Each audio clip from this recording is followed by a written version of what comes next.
The entire month of October, all conference games will be played in the middle of the week. I know you like those uniforms. It is Vice Night, Wednesday night, college football. Let's go.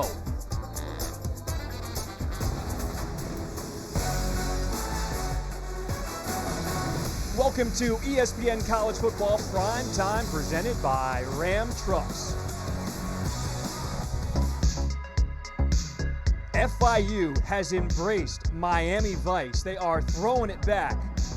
Those might be the hottest uniforms I have ever seen. The internet blew up when they unveiled them in the preseason. We will see them for the first time in action tonight. What's up, everybody? Alongside my partner, he's Cole Kublik. I'm John Schriffen. And instead of FIU, we are at Vice U tonight. How hot is this theme tonight? I love it. My daughter asked me before the game, 8-year-old, why should I watch your game, Daddy? I said, well, one of the team's uniforms has pink in it, so you're going to love it. So she's in. I love it. Go back to Miami Vice, a show that I watched in my youth. Get a little Crockett and Tubbs in here. Let's get it going. I like it. All right. We also have some good quarterbacks in play. 18-year-old starting quarterback for FIU, Kewan Jenkins. He is a star in the making. He has all the athletic ability of any other college quarterback that you're going to see play. You mentioned 18 years old, a January enrollee, able to become the first FIU true freshman starting quarterback in school history. He's dynamic. You see the ability to break a defense down with his legs. This offense designed for him to get outside the pocket and then stretch the field because of what he can do with his legs. Now, you're going to hit some of those bumps in the road with a true freshman quarterback, but the electricity, the juice, the explosive plays, it's a pretty good trade-off. All right, for UTEP, the big question mark heading into this game, who would be their starting quarterback? Gavin Hardison, who missed the game last week, will not play again tonight. He is out due to injury. Also, Jake McNamara, he is also out tonight. They've used 4 quarterbacks this season. Getting the start will be Cade McConnell. Ooh, nobody wants that graphic right there, John, of how you use 4 quarterbacks in a game in one season, especially not even halfway through the season. Unless you were beating teams by 80 points a game. Cade McConnell gets his first career action in a college football game last week. 4 of 11, 48 yards. But apparently the coaches tell us he has already begun to win some of this team over with his leadership, his accountability, and his knowledge of the offense. It's a run-heavy offense. He'll get opportunities through play action to push the football down the field. But boy, he's green, getting his first start on the road. Who's ready to have some fun tonight here in Miami? It is Vice Night. They have embraced everything. They got the Lambros. They got all types of exotic cars out here. Even head coach Mike McIntyre getting in on the fun.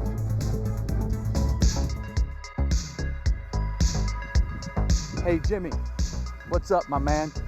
Good. It's going down tonight.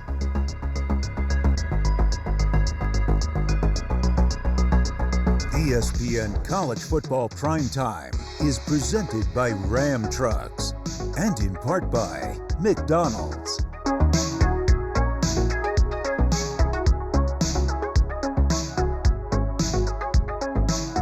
This is Poppy. She works the Canyon Trail, never missed a step. For over 30 years, Phillips Law Group's been doing the heavy lifting for injured Arizonans, recovering over $1 billion so far. Maybe it's because we're not afraid to give the insurance company a swift kick in their assets. Serious injury? Call Phillips Law Group. Everything you need to win, including a Phillips. Call 602-222-2222. Saddle up.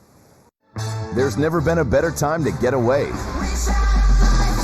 with a great deal on the Hyundai you've always wanted. Plus America's best warranty and up to 3 years complimentary maintenance. It's your journey. Own every mile at the Hyundai Getaway Sales Event. Now's the time to get in and get away. Get 0% APR plus 0 payments for 90 days or up to $1,500 bonus cash on the Hyundai Tucson now during the Hyundai Getaway Sales Event.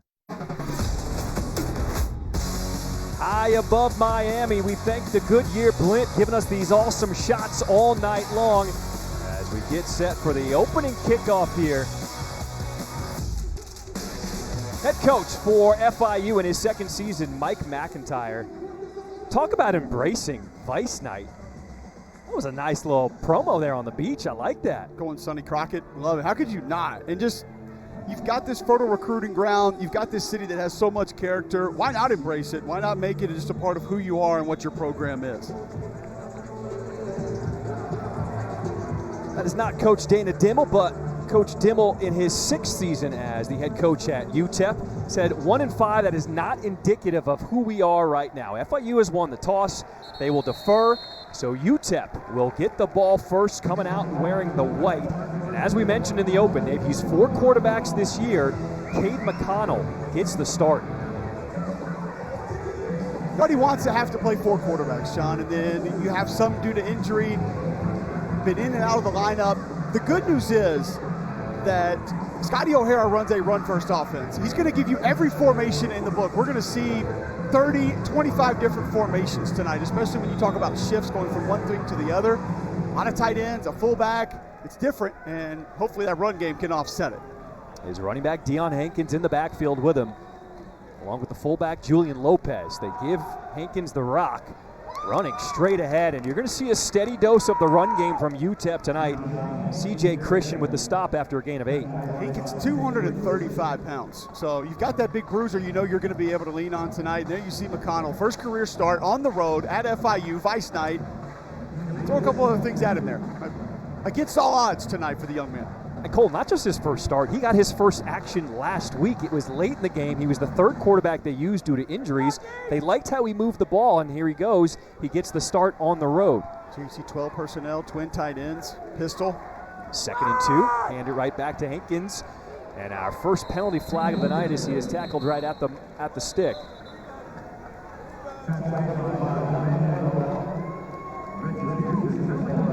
We'll hear for the first time from our referee, Rodney Burnett. Our replay official is Aaron Holding Needard. defense number 0. The 10-yard penalty will be tacked on to the end of the run. Automatic first down. That's Jack Daly, so walk off 10 yards. And UTEP moving the ball, first possession of the ball game. Well, keep in mind, we talked to Jovan DeWitt, the defensive coordinator for FIU. That stretch play that we just saw, John, one of the ways that they want to try to offset it, they're going to stunt into it, away from it. You understand that those linemen are trying to get wide, so easy to get a grip on them and hold on, not let them climb up to your linebackers.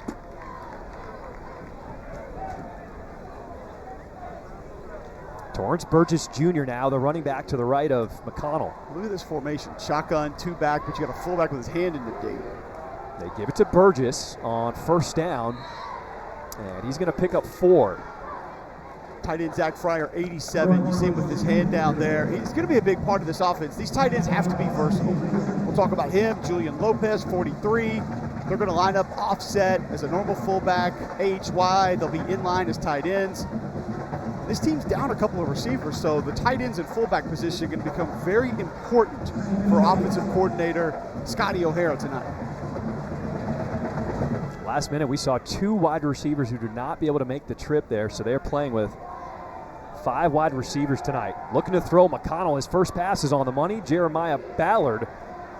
And Ballard, it takes a whole host of FIU defenders to bring him down. He picks up the first down, a gain of 9. So you're going to move the chains. I like the game plan so far. Easy throw. Take free grass. If you're going to give us that cushion, we're going to go ahead and take it. A good decision there by the quarterback making his first career start, not getting too greedy. Here's Coach Dimmel. Said, this is the most talented team I have had. But because of some of the way things have gone, that first game we were in it, we lost against Jacksonville State. And then it kind of set the tone for the season. We are a lot better than 1-5. That's Hankins in motion now. He's to the right of McConnell. Fake the handoff, throw over the middle. What a strong throw. A tight window. Completes that one. Kelly Akari, that's 13. See a little RPO there. Boy, look at that collision at the line of scrimmage by Donovan Manuel, number 10 for FIU. We'll mention his name a lot tonight. But that aggressiveness brings him up past the line of scrimmage, and that opens the RPO throwing lane for Cade McDonald. Nice decision there. Put that ball in the belly, pull it out, have an understanding of where you want to go with it. In one drive last week, McConnell, 4 of 11 for 48 yards. That one drive was enough to show the coaching staff he could lead this team as he hands this one off to Hankins. And Cole, as a former offensive lineman, I know you got to love the push the O-line is getting up front right now. Well, and it's one of the beautiful things, John, about the stretch play. It's my favorite play in football, and because of what you just saw right there. That play's target is outside of the front side tackle or the right tackle, but it can hit all the way back behind the backside tackle or the left tackle. And there's even plays they'll design to cut back based on the front that they're getting from the opposing defense. See, now you're getting that old school 3-4 defense here. 2 outside linebackers walked up. 2nd and 2 from the 21. That's Ballard, the man in motion. They go back to the ground. Hankins, 6 foot, 226. He is a load to bring down. Another first down as we have an FIU defender down after the play.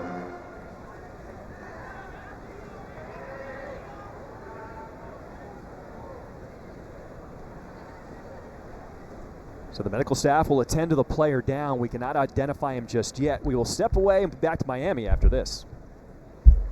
When it comes to motorcycle accidents, insurance companies will want you to accept a quick, clean settlement. Don't go down that road. Call the law firm that will kick up some dust. Phillips Law Group has won multi-million-dollar settlements for Arizona riders. When the dust settles, there's only one choice. If you're injured in a motorcycle accident, call the Phillips Law Group. Everything you need to win, including a Phillips.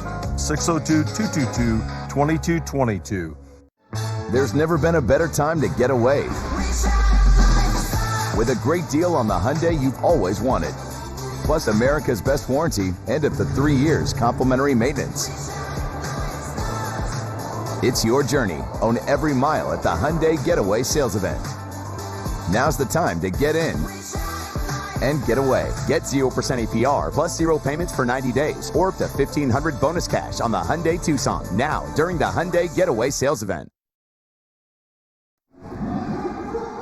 It's good to see CJ Christian, who is the injured FIU defender, back on his feet. He's going to be helped into the injury tent as we resume play here in Miami. John Schriffen alongside Cole Kublick. Opening drive of the ball game for UTEP. They have used 5 running plays. And Deion Hankins has been doing the majority of the work. 4 carries, 23 yards. This is the 8th play of the drive coming up on 1st and 10. McConnell working out of the shotgun.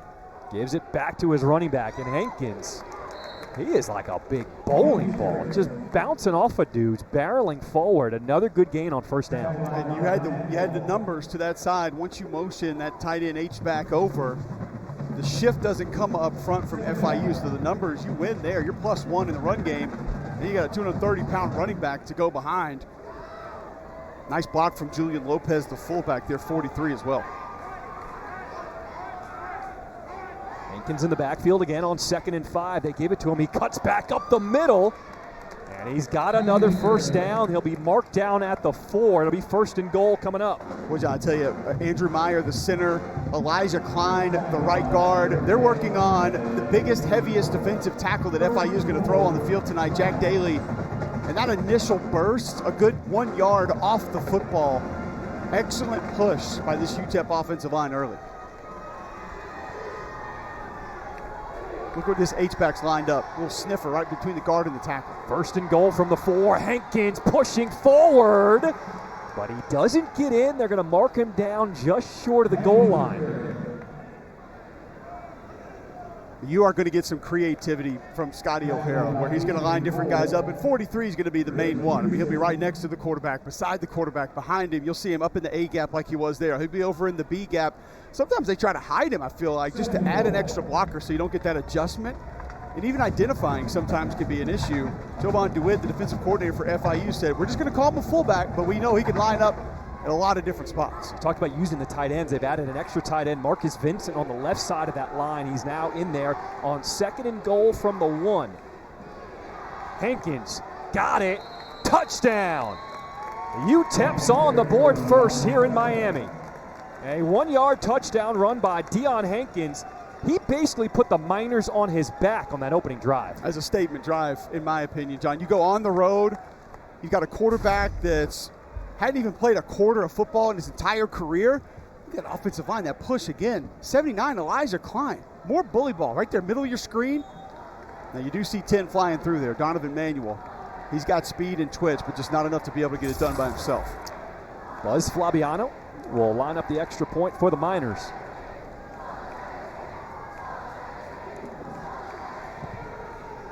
And UTEP looking to get on track after starting the season 1-5. They're up 7-0 over FIU early on here in Miami. Conference USA midweek action. Gotta love it.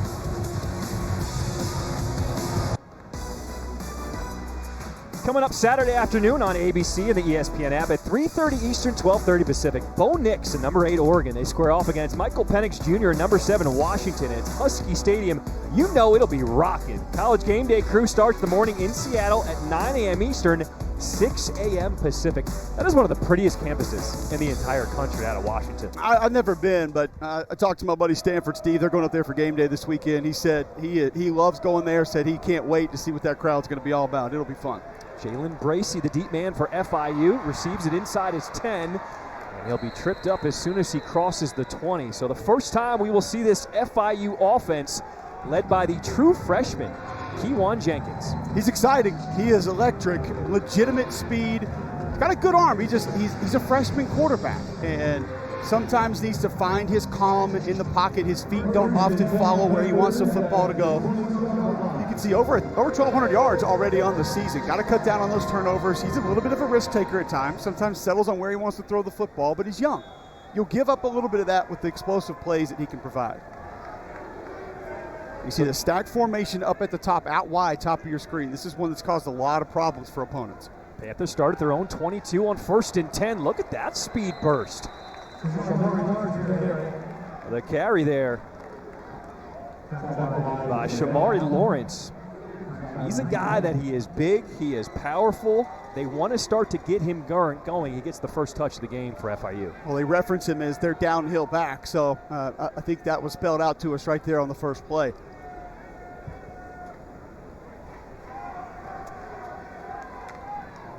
Second and 3. Quick screen to the outside. That's Jalen Bracey. Look at the wheels.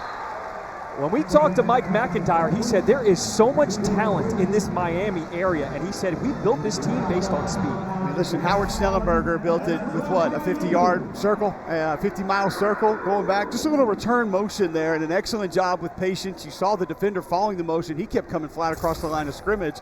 That gives you a lot of green to take. Now they ruled him out of bounds, so it's a gain of 17 officially.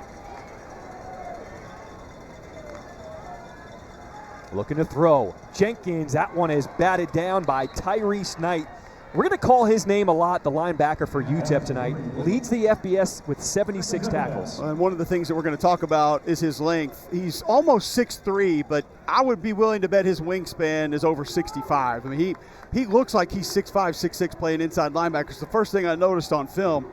And he takes away some of those passing lanes like that. He's very valuable in the RPO game because he can get those big wings up, cause a lot of problems. 3 wide receivers at the bottom of the screen. They hand it off with Lawrence. Boy, you don't see that from Tyrese Knight very often either. This young man leads the nation in tackles right now. Got off balance just a little bit. It's funny.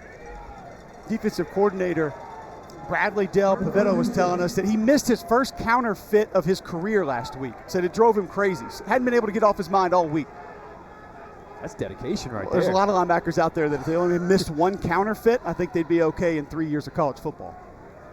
It was James Neal who made that last tackle. It's good to see him on the field for UTEP. He's been dealing with a toe injury. We weren't sure if we were going to see him out there tonight. So UTEP with both their starting linebackers here. First third down of the game for either team. On 3rd and 5, throwing. That is almost picked off. Kobe Hilton applied the hit, jarred that ball loose, and it looked like Tyrese Knight had a chance, but incomplete. Well, that Louisiana transfer had a nice beat on the football here. Just expects a quick route. Obviously, no down and distance and start to remove routes. Have to have a pretty good idea where that football is going to be delivered. That's just a nice defensive play. So the first drive of the game for UTEP, they drove down the field, punched it in for 7. First drive for FIU, it's going to stall out here at midfield. Montiel is on to punt. The deep man is Bellin. He says, everybody get away as it rolls into the end zone. That first drive of the night, Cole, for UTEP, I mean, they weren't trying to fool anybody. It was impressive. Now, you fooled a couple of people by formation, but what you were actually running, not so much. Let's just get downhill, go between the tackles, put our helmet down, trade some paint, and pick up yards. Look at that push from the offensive line down near the goal line. You want to make life easy on a quarterback getting his first start, getting his first real action in a college football game, having to be in control of everything? That's the best way to do it right there. Just dominate the line of scrimmage, dominate the pace and tempo of the football game.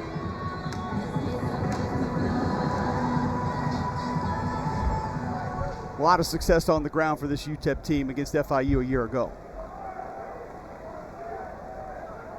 So UTEP with their second possession of the game. They start from their own 20, 1st and 10. McConnell out of the shotgun, looking to throw downfield. He's going to air it out. His first deep throw. It's on the money. Kelly Akari, he is gone. 80-yard touchdown bomb. Cade McConnell, he was 4th string quarterback at one point. He's out here throwing dimes.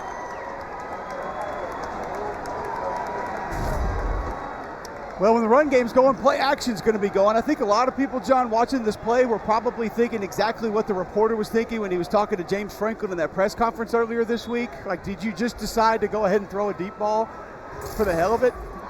But when the play action's rolling, you probably don't expect the young quarterback to get that shot down the field. Defense bites up. Heck of a throw, heck of a catch. Fabiano, his extra point is up and good. You're going to have some people Googling that Franklin press conference now. Well, James's reaction is worth it, so go find it. It's an easy Twitter search. One play, 80 yards, hitting his man in stride. It is Vice night, but the Miners are laying claim to Miami. They're up 14-0 on Wednesday night.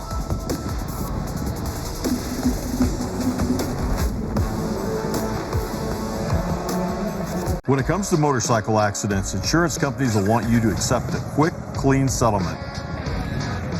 Don't go down that road. Call the law firm that will kick up some dust. Phillips Law Group has won multi-million-dollar settlements for Arizona riders. When the dust settles, there's only one choice. If you're injured in a motorcycle accident, call the Phillips Law Group. Everything you need to win, including a Phillips. 602-222-2222. There's never been a better time to get away. With a great deal on the Hyundai you've always wanted. Plus America's best warranty and up to 3 years complimentary maintenance.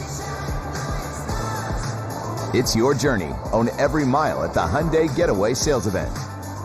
Now's the time to get in and get away. Get 0% APR plus 0 payments for 90 days or up to $1,500 bonus cash on the Hyundai Tucson now during the Hyundai Getaway Sales Event. Nighttime in Miami. A little midweek Conference USA football. UTEP with a hot start. They have scored on their first 2 possessions of the game. The burner right there. Kelly Akari just ran by his man, an 80-yard touchdown catch as UTEP with a 14-0 lead.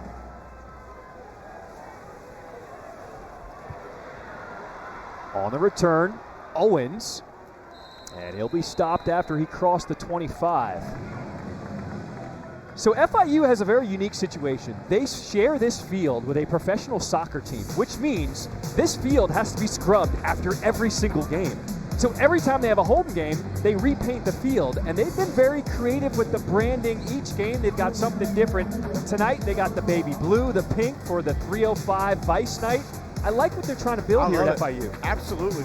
Feed right into the atmosphere, feed into this city, buy into it, all good. You remind me of Mr. 305, by the way.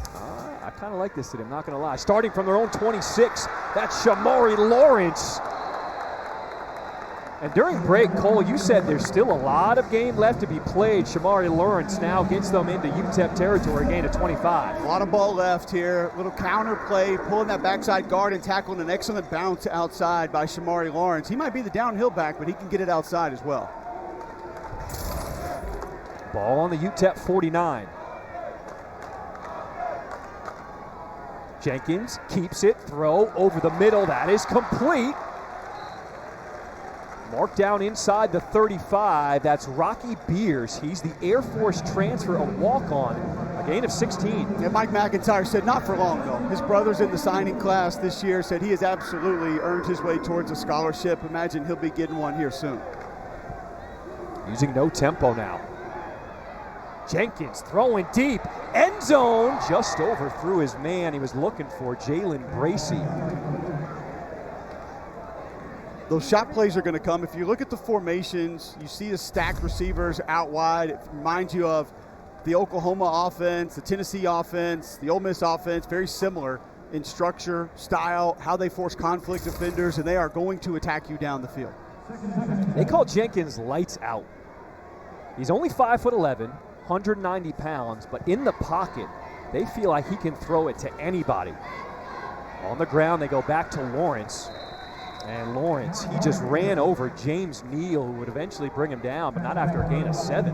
Boy, how about the right side of this FIU offensive line, just dominant, getting the seal and allowing Shamari Lawrence to cut outside again. Another big run on just a little bounce and then get north and south.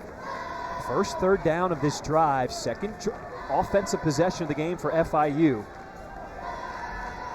Patterson, the man on motion, in 3rd and 3. They give it up to Lawrence again, but UTEP, they were ready. He only got 1. He'll be short on 4th down. You see that safety off the edge coming up in run support, flat down the line of scrimmage. They're going to move this front around a little bit. Want to try to cause some confusion. This UTEP coaching staff said that they don't feel like this FIU offensive line will handle movement very well. Handling just about everything so far on this drive. On 4th downs this season, the Panthers are 4 for 12. You like this decision? Go for it. I feel like it depends on your confidence in your kicking situation, but you're on the move on this drive. Keep the momentum going. They need to get 2. Going to check here. So you got man coverage down bottom of the screen, a little bit of cushion in the slot.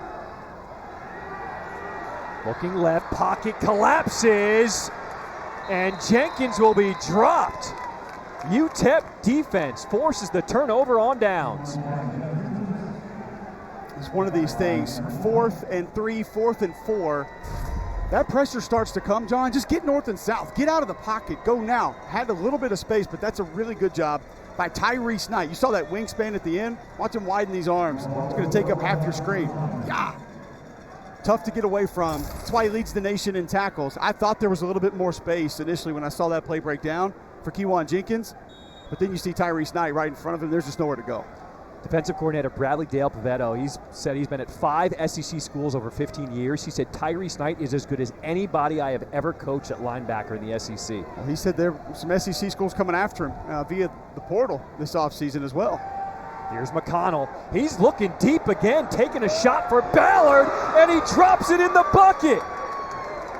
Cade McConnell just showing his arm out here in prime time. Deverick Daniel was the man who got beat for 49 yards. Woo! Daniel, smartest guy on this defense. But you're going to get man coverage on the outside with your slot receiver over 6'3". Boy, that is just an excellent job of understanding where the leverage is, where the coverage is, put it over that back shoulder.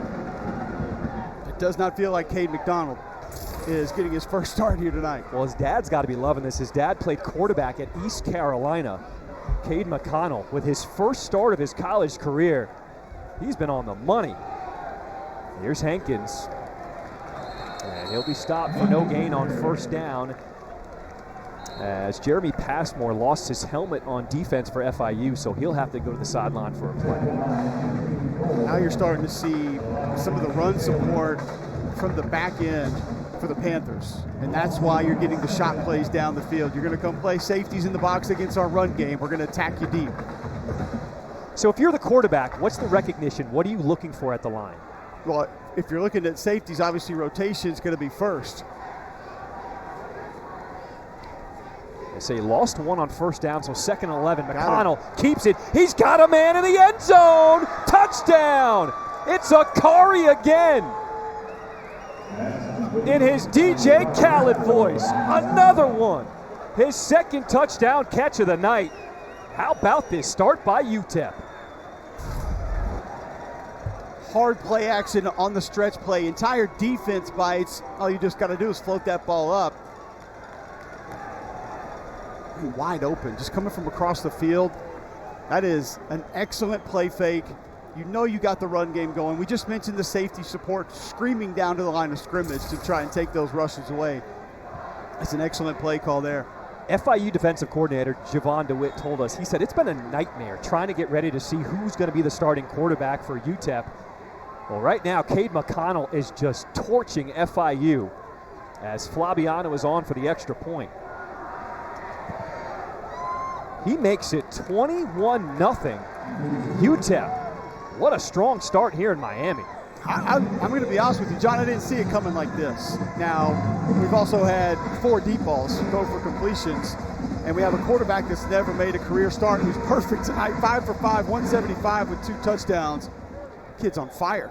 And the bully ball, the physical portion of this, the alignments, you thought they'd be able to keep FIU off balance and be able to find some different things, but the way they've done it through the air, I'm not sure anybody saw this coming. So we have an injured UTEP player down right now. It looks like it's Angelo Tejada, as the medical staff will attend to him.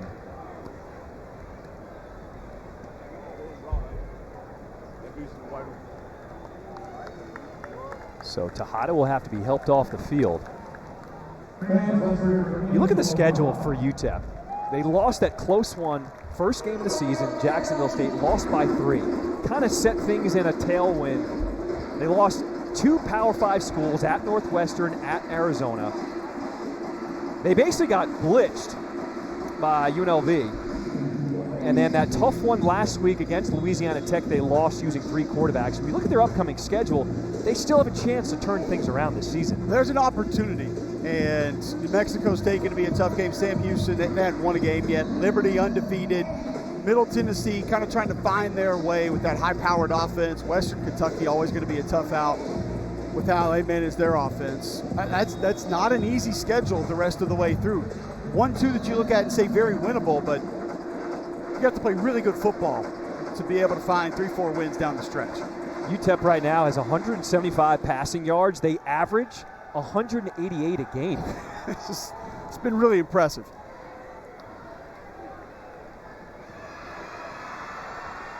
On the return, this is Owens.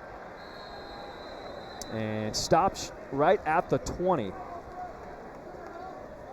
Here's our next UFC Fight Night on ESPN Plus Saturday from the Apex in Las Vegas, highlighted by our featherweight main event. Rising contender Sadiq Yusuf takes on the veteran striker Edson Barboza. Prelim start at 4 Eastern, followed by the main card at 7 Eastern, 4 Pacific.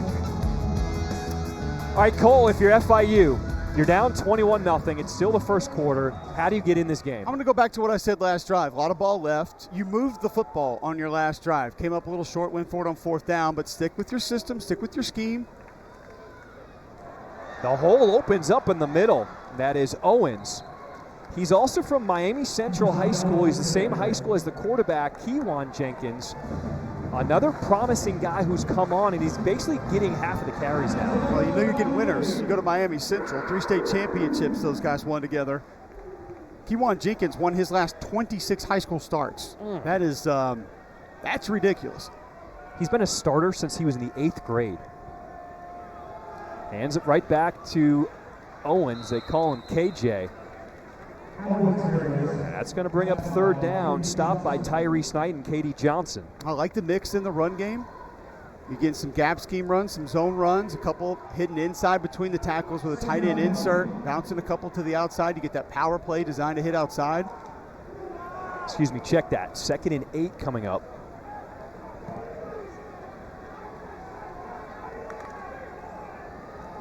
Jenkins keeps it, throws, hit as he throws, out of bounds.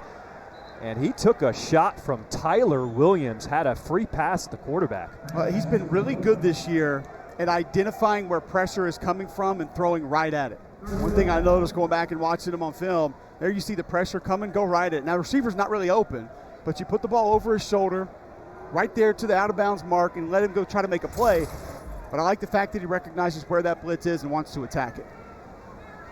Let's remember, he's just 18 years old, a true freshman. He did not get the start in game 1, but once they felt like he had command of the offense after that first game, this is his team now. 3rd and 8. 4-man rush. Jenkins trying to get away, but he is sacked. Kanias Vaughn would not let Jenkins go.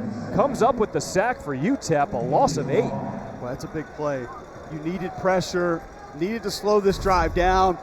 A couple of the routes looked like they were going to develop, and here you see left side of your screen, just a retrace back inside. It's an excellent job not giving up on that play. You get upfield, you don't want to rush past the quarterback when he's this mobile. So it's a nice job of understanding where you were in the pocket and coming back inside to try to remove that rush lane. Montiel with a sky-high punt as Bellin calls for the fair catch, lets it bounce, and it'll be down inside the 25. Got to keep an eye on Kewan Jenkins, quarterback for FIU. Banged up, came a little hobbled off the field on that last drive, so let's see what happens with him as UTEP now gets the ball back up by 21. Don't want to remove that mobility from Kewan Jenkins. I'm more interested to see what are the adjustments that we're going to get defensively from Jovan Dewitt, the defensive coordinator for the FIU Panthers. Think about what you're trying to defend here. A little bit of bully ball early. You can't stop the run. You have to play down, try to take that away. Well, now you've been hit with multiple shot plays. So you got to make a couple of decisions here as to what you're going to allow, what you're willing to give up defensively, and try to get a few stops. Take a look at the pass yards so far tonight. McConnell in his first college start getting it done. 1st and 10. We'll hand this one off to Burgess. Burgess will fall forward, picks up a couple on 1st down. That's one of the things that Coach DeWitt told us about defending that stretch play. They want to slow play that B gap. Sometimes they'll slow play contain. They'll make it appear as though the defensive end's going to have the edge and have contain, and then he'll wrap right back under that offensive tackle, and you see an outside defender that comes up and actually has contained. So a nice job of executing that defense on the last play. My mom's watching, so I want you to explain the stretch play at some point here as we go through this drive. We're going to get it probably 30 more times, so don't worry. We'll have an opportunity. On 2nd and 7, keeper for McConnell. Rolls out to his right. He's going to tuck it, and he is punished. It was Jamal Potts with the first hit, and McConnell, because of Jack Daly, who came in with the second hit, lost his helmet, and he's going to have to be subbed off for a play. Well, I have to think RPO. You see him pull up there, wanted to get rid of it. Also, you had an offensive lineman about 7 yards downfield. That's usually a dead giveaway that it's an RPO. But I like the decision not to force it. It's not there. You got to lead by a couple of touchdowns here. There's no need to get greedy and try to put a football in and maybe come up with a kick 6. So new quarterback, Kevin Hurley. He got the start last week against Louisiana Tech.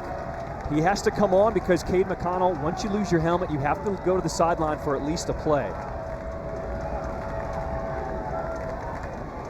On 3rd and 11, Hurley looking to throw. He's going to air it out. One-on-one downfield. My goodness, Kelly Akari. He said, I'm on prime time on ESPN2. You know I'm going to show out tonight. Why not take the shot? This is basically the story of the UTEP season. Multiple quarterbacks. Why not just go ahead and let it rip? Put the ball up in the air. You got one-on-one coverage. Brian Blades just kind of a little slip there just as that football arrives, unable to go bat it down. A gain of 40 to end the first quarter. If you're tuning in and you're an FIU fan, it's been all UTEP. 21-0. We'll come back to Miami after this.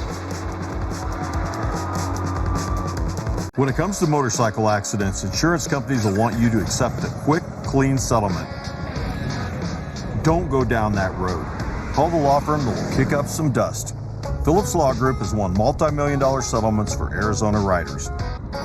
When the dust settles, there's only one choice. If you're injured in a motorcycle accident, call the Phillips Law Group. Everything you need to win, including a Phillips.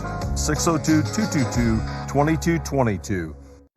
There's never been a better time to get away. With a great deal on the Hyundai you've always wanted. Plus America's best warranty and up to 3 years complimentary maintenance. It's your journey. Own every mile at the Hyundai Getaway Sales Event. Now's the time to get in and get away. Get 0% APR plus 0 payments for 90 days or up to $1,500 bonus cash on the Hyundai Tucson now during the Hyundai Getaway Sales Event. Welcome back to ESPN College Football Primetime, presented by Ram Trucks. 21-0 UTEP on top of FIU. Cade McConnell getting his first start. Hands this one off to Hankins. So we've seen FIU do a better job defending the run, but they are getting gashed through the air now. Well, and I think part of that is because of the adjustments that they made to come defend the run. They knew they were going to have to play a few bodies down. I mean, you're giving up a lot of size, a lot of weight at the line of scrimmage. It's a bigger UTEP offensive line. It's not a big, beefy FIU defensive line. They rely a little bit more on athleticism. And then on top of that, John, when you move around to try to steal some things, that's when you're going to give up big plays because you're out of position. UTEP's going to use their first time out of the ballgame.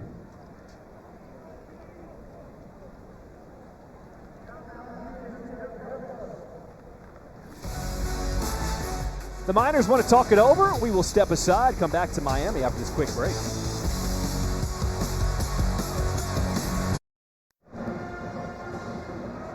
Man, UTEP is feeling so good about their offense. They didn't even wait for us to come back. They just ran a play there. That was Hankins with a rush. It'll bring up 3rd and 7. FIU needing a stop here to try to keep this thing close. It is 21-0 here in the second quarter. McConnell out of the shotgun with Burgess, the running back, to his right. On 3rd and 7, McConnell scanning, dumps off underneath to Akari, and Akari will be stopped for no gain. Nice tackle there by Adrian Cole. Excellent job by Adrian Cole. Syracuse transfer, open field tackle. Pressure coming, throws right into it. Excellent job, good read. Took him a little while to get there, but that's just a nice one-on-one tackle. Had to throw that ball down behind the sticks. Initial route wasn't there, but you get a shot on special teams. And that's with Akari already having a career night at wide receiver. He's got 2 touchdowns, 156 yards. And now Buzz Flabiano will come on to attempt a 49-yard field goal. Play clock winding down.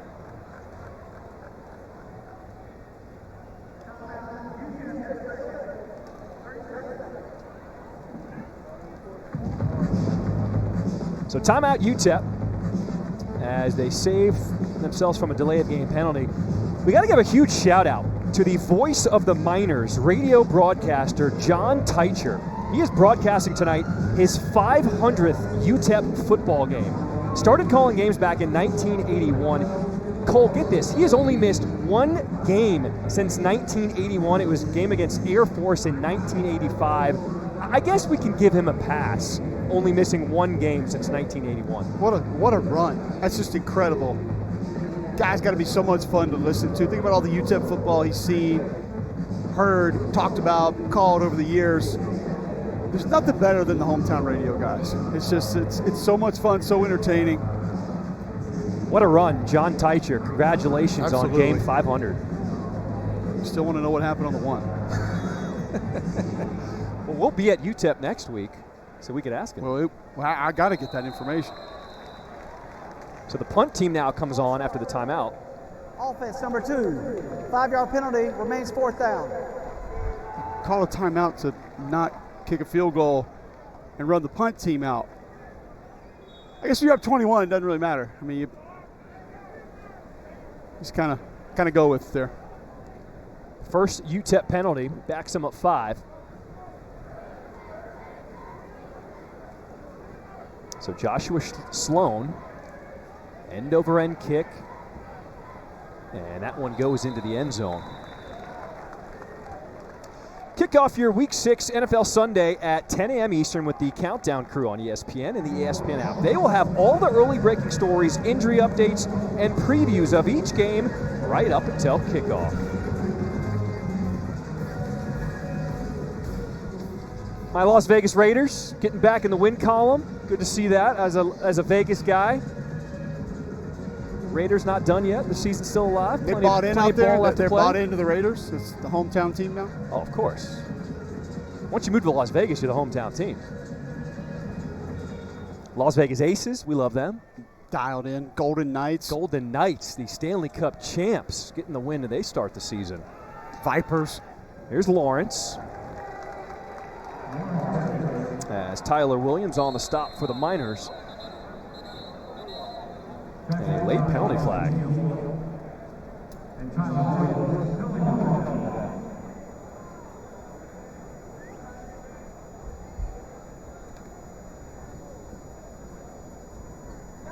After the play, unsportsmanlike conduct, offense number 66. The penalty is half the distance to the goal.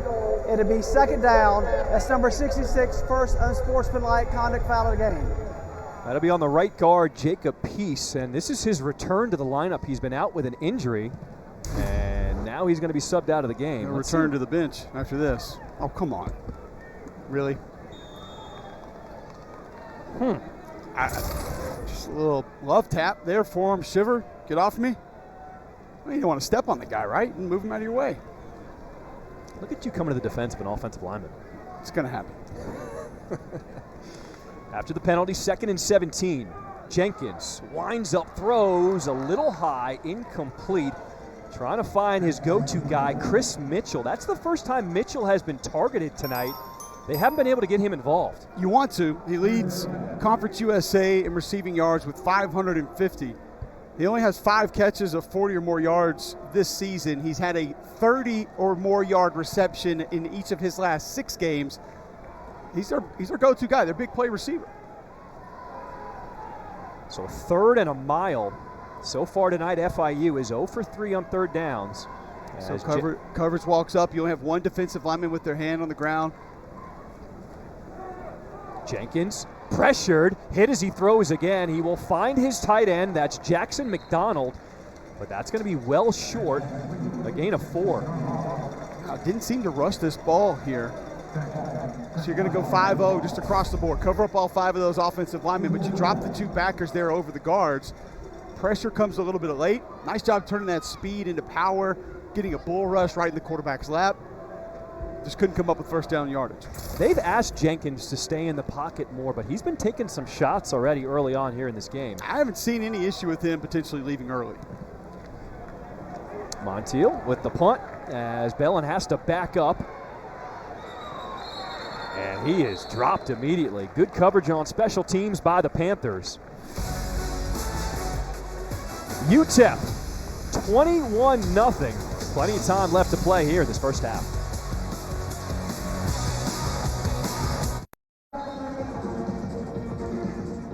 Aerial coverage tonight provided by Goodyear. Road tested and game ready. Are you ready for the road? Goodyear, more driven. Remember growing up, you'd see the Goodyear blimp on a game and you knew it was a big game? Massive. This is my first time with a Goodyear blimp. Loving this. Saturday afternoon on ABC and ESPN app at 3:30 Eastern, 12:30 Pacific. Bo Nix and number 8 Oregon square off against Michael Penix Jr. and number 7 Washington. This game is massive at Husky Stadium. College game day will be there. It starts at 9 a.m. Eastern, 6 a.m. Pacific in Seattle. Not sure Ice Cube's going to approve of the lights on that blimp, but nonetheless, big game.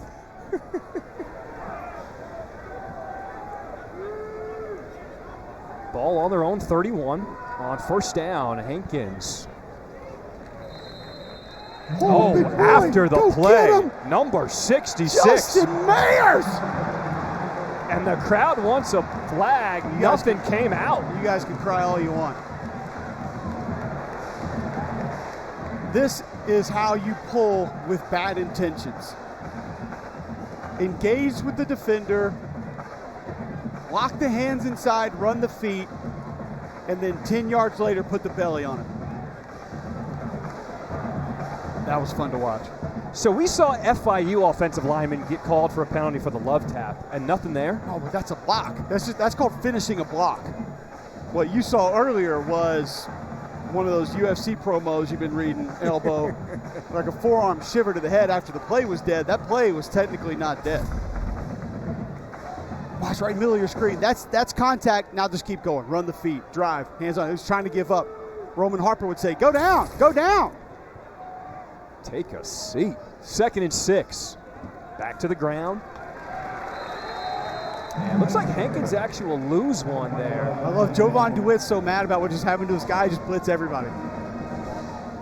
You don't think coordinators can ever be emotional and things can bother them? You get reactionary calls every now and then. All right, you want to drive my guy into the dirt? I'll bring 11 on you. Let's go. You don't think 21-0 is enough emotion to get involved? You also have to be a little responsible. You don't want to get to 42-0. A bunch of substitutions on the defensive side of the ball for FIU. They're looking for a stop here on 3rd and 7. Here comes the blitz. McConnell has to get rid of it to the outside. Incomplete. He was looking for Ballard. There was a ton of contact as Hezekiah Massis was the guy in coverage. I mean, dare we say that's his worst miss of the day? His first incompletion. Most inaccurate ball he's thrown today. I mean, and he put that ball about where it needed to be. Corner in phase there, so not a lot of space to really drop it in. Good protection by the offensive line. Had the coverage he wanted. It's just as far as the numbers, go ahead and take your shot. It's been working all day. Why not? So a 3 and out for UTEP brings on Sloan, the punter. Dean Patterson has to retreat, and he just lets it drop. Inside the 10, it'll be downed at the 6. What a punt by Joshua Sloan. He just completely flipped the field on that punt.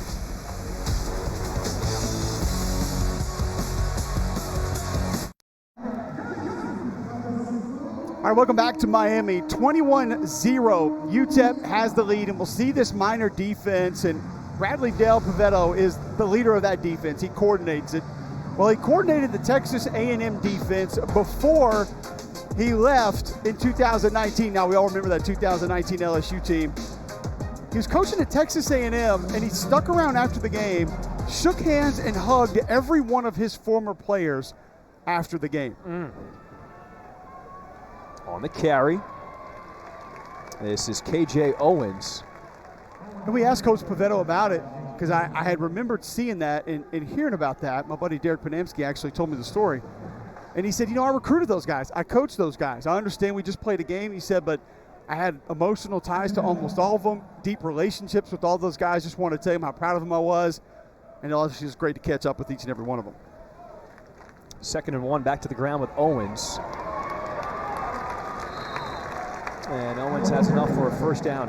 That's what's so great about college football, right? We love the pageantry, we love the game day experience, but it's when you leave, when your college game days are over, you remember all the relationships you've built in college. Absolutely, it doesn't stop. You still, when you're coaching or even broadcasting like we do, you continue to build and make and form those relationships. And a lot of these coaches, you're going to have a tie somewhere, everywhere you go. Somebody's going to know somebody. Jenkins, the lefty, looking to throw, rolls out to his right, squares his body, delivers downfield, caught by Patterson. Patterson, a nice run after the catch, brought down into UTEP territory by Kobe Hilton. The biggest play of the night for the Panthers, a gain of 34. Here's what I like from Kewan Jenkins. Look, get set back up and go throw that football. Doesn't try to make that ridiculous running away from his arm throw on the run. Quickly gets those feet set, squares up the shoulders, and delivers a nice ball.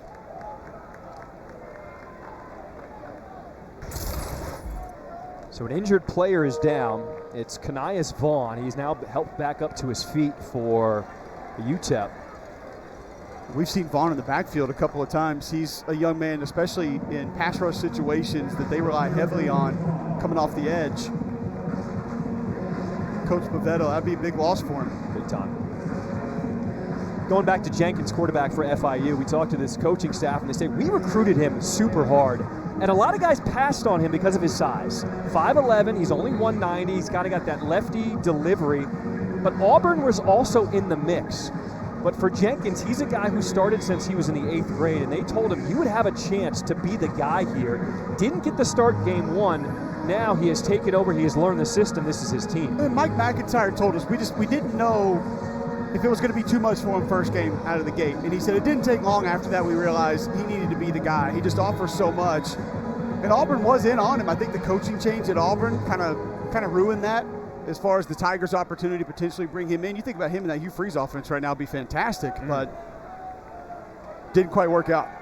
Under 9 minutes to play here in this first half on 1st and 10. Back to the ground, Owens. He will charge ahead, brought down at the 40. Picks up 3. The thing I liked about it, though, is when Mike McIntyre told us he is steady, he's always positive, and he always bounces back. You haven't seen him going after his receivers. We've seen 2 or 3 drops. He doesn't go, pointing his finger at those guys. He hadn't gone up to his offensive lineman after protection breakdowns. I love that poise. I love that calm from a young quarterback especially. 2nd and 7. Quick throw to the outside. Bracey breaks one tackle. And that was enough for him to get the first down. Maurice Westmoreland had a chance to tackle him, bring him down short, but he picks up 7. Pre-snap read coming off that run play, saw what he liked outside, and give a lot of credit to Dean Patterson, 11 right there. Excellent stock block.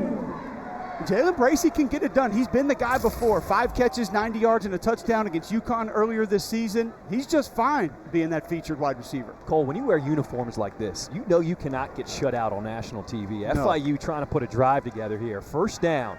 Jenkins pressured, and he just got rid of it. He was looking for Maiman, the tight end. Nice call there by Bradley, Dell, Pavito. You got a nub tight end into the boundary, trips to the field. Usually people are going to think you want your numbers out there to the trips. You want the field. Is that your ride? You know what? No. I would take it. You know what? It could be. So they have a promotion tonight. Everyone who has a ticket, and I actually put your name in there as well, gets a chance to have a Lamborghini or the Rolls Royce for a day. Those things go for over $1,000 if you rent it just for the day. I'm not sure I could even fit in that Lambo. I would love to try it. I'm not saying I wouldn't give it a shot. So we'll give you the Rolls Royce truck. Yeah, the Rolls SUV. I don't know if they got that one from Shadur or not, but I'd give it a shot. Tap.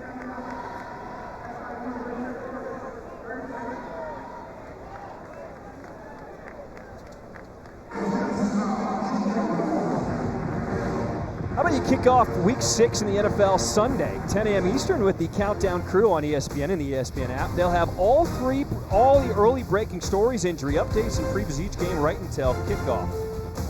And then Monday night, we'll be in SoFi Stadium as the Chargers. They host Dak Prescott and the Cowboys, 8 Eastern, 5 Pacific on ABC, ESPN, and ESPN Deportes, all in celebration of Hispanic Heritage Month. ESPN Deportes telecast with Rebecca Landa's call will air on ESPN2.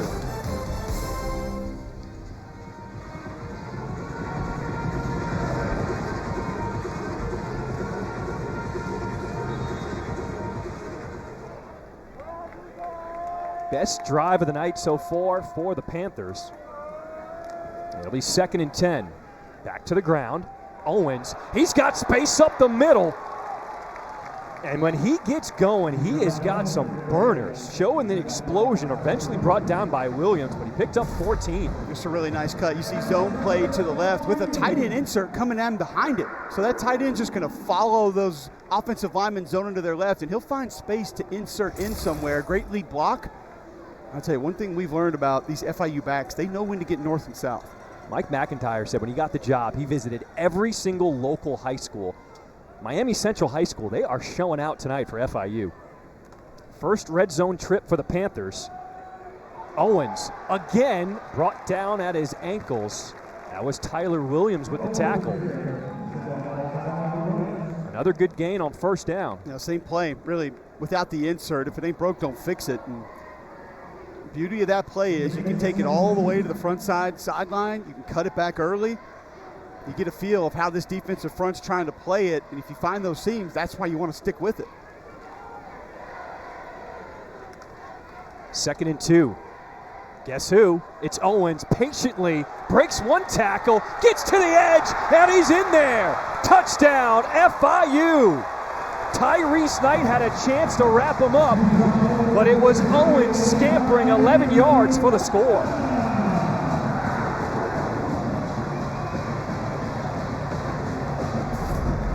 Love the call. Zone, zone, zone. What do you come back with? Gap scheme the opposite direction. And you mentioned it right there. That's your nation's leading tackler that has the angle, has a beat, and cannot get Keyshawn Owens to the ground. Chase Gabriel, his extra point is up and good. And FIU on Vice Night, they're showing some life. Watch the puller right there. An excellent job. Look at the patience to just stay behind your offensive lineman that's pulling around. Wait for him to make contact. Look right there. Patience. Wait. And then the bounce.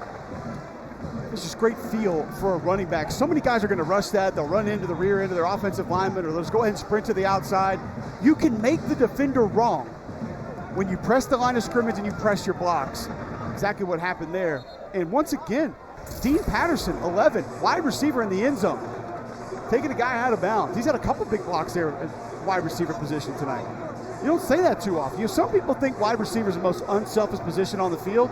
I couldn't disagree more. Wide receiver unselfish. I've heard a guy say it. Trust me, I thought it was just as crazy as you did. Mike McIntyre in his second year as head coach sees his Panthers get on the board, down by 14 here in this first half.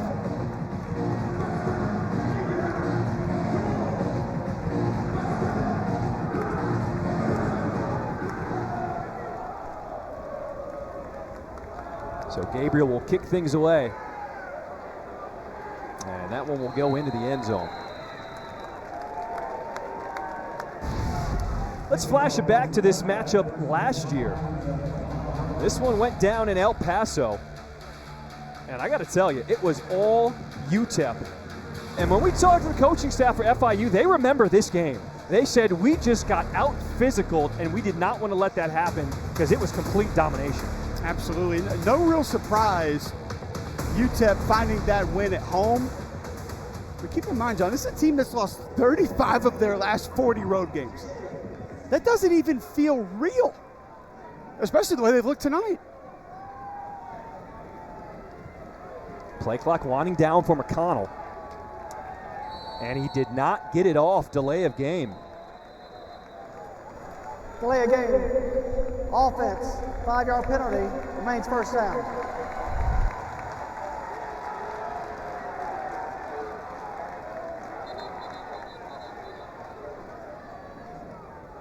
Is that a penalty you would expect for a guy getting his first start? At times, operation. Sometimes you can live with those. Operation's not going to be there. You see some of the numbers from last year. Goodness, 525 to 71. That's not ideal.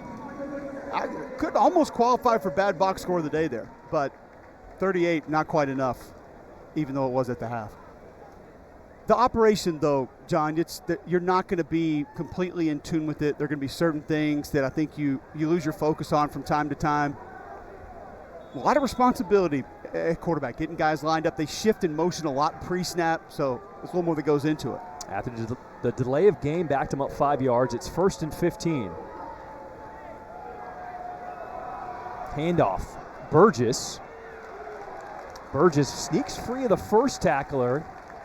He'll be brought down, and again, more activity downfield from the lineman, and here's a penalty flag.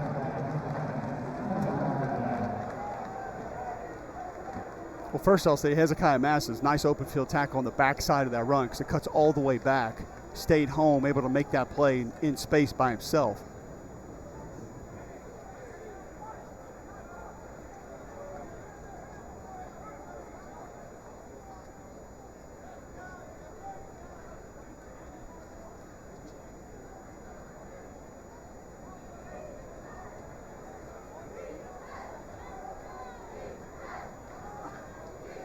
So the officials still sorting this one out.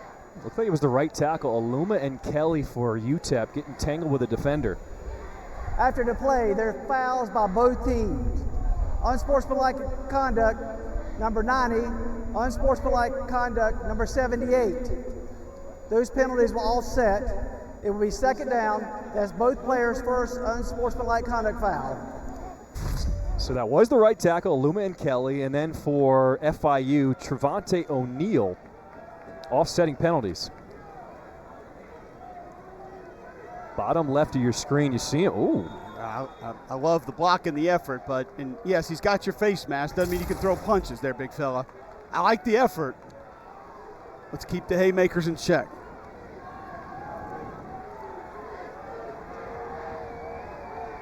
McConnell checking the protection as the Panthers showing blitz. They run to the left side. Burgess finds another gap. Daniel brought him down. But Torrance Burgess Jr., 5'6", 175. He sees the hole and he hits it hard. Big 66 again. Justin Mayer's pulling around. Aggressive fits from these FIU linebackers coming up, screaming to the line of scrimmage, making big contact with some of these pullers, but that's allowing the backs to bounce outside and have plenty of space. Well, UTEP looking like what they did on the first drive. It was run, run, run. Their next two touchdowns were through the air. They go back to the ground on first down with Burgess. This time to the right side. Breaking tackle, still on his feet. Eventually brought down inside the 35. High step and running over dudes. Picked up 29.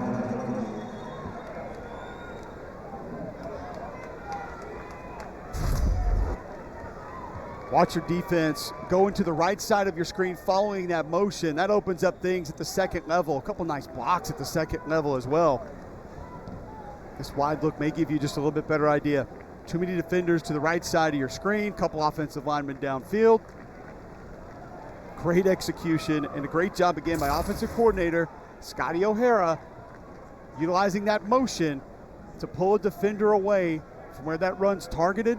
Offensive line gets it blocked up. We get the running back to the second, third level. You got to make a guy miss. So the right guard, Elijah Klein, was down at the end of the play. He walked off on his own power, so he'll be on the sideline now. That's unfortunate. He had a big block on that play. I mean, he leveled a linebacker and then kind of got clipped from the backside of somebody falling down. Otis Pitts III will take his spot on the right side of that line. Akari in motion on first down. They give it back to Burgess. And Burgess can't break free of the tackle. Gain of 4. That was Daniel again with the stop. 4:09 left until the half, and you would imagine that Coach Dimel's going to be in no hurry here. Telling Coach O'Hara, hey, take your time, find what you like. You want to shift, you want to trade a couple of times, all good. Run that play clock all the way down, see if we can punch one in before the end of the half. Try not to leave any time for our opponent. Remember, FIU will receive the second half kickoff. 2nd and 5.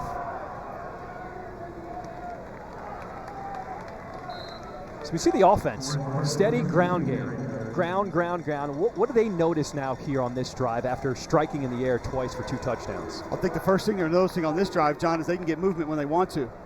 And whether it be counter, power, where you're pulling offensive linemen, inside zone, outside zone, we've seen those be successful with movement. These backs have a great feel of how this defense is playing certain runs, when to cut back. We've seen that outside zone cut all the way back behind the backside tackle. Got to give the backs a lot of credit too. I mean, they're finding some space, but after the execution has been handled up front by the offensive line. It is 3rd and 1, so they bring in the bigger back, Hankins. And because of a late substitution, the officials are going to blow this dead before it starts. Substitution process was not completed. There's no play. Maybe a break for UTEP there. Akari, the wide receiver, ran onto the field late. Once again, you don't expect the operation to be completely clean. Yes, you practice these things. You work your substitutions. You work your personnel groupings. Get in and out of the huddle. If there is going to be some sort of a shift or some sort of a motion, you usually understand the timing on that, but things move quick in a game, man.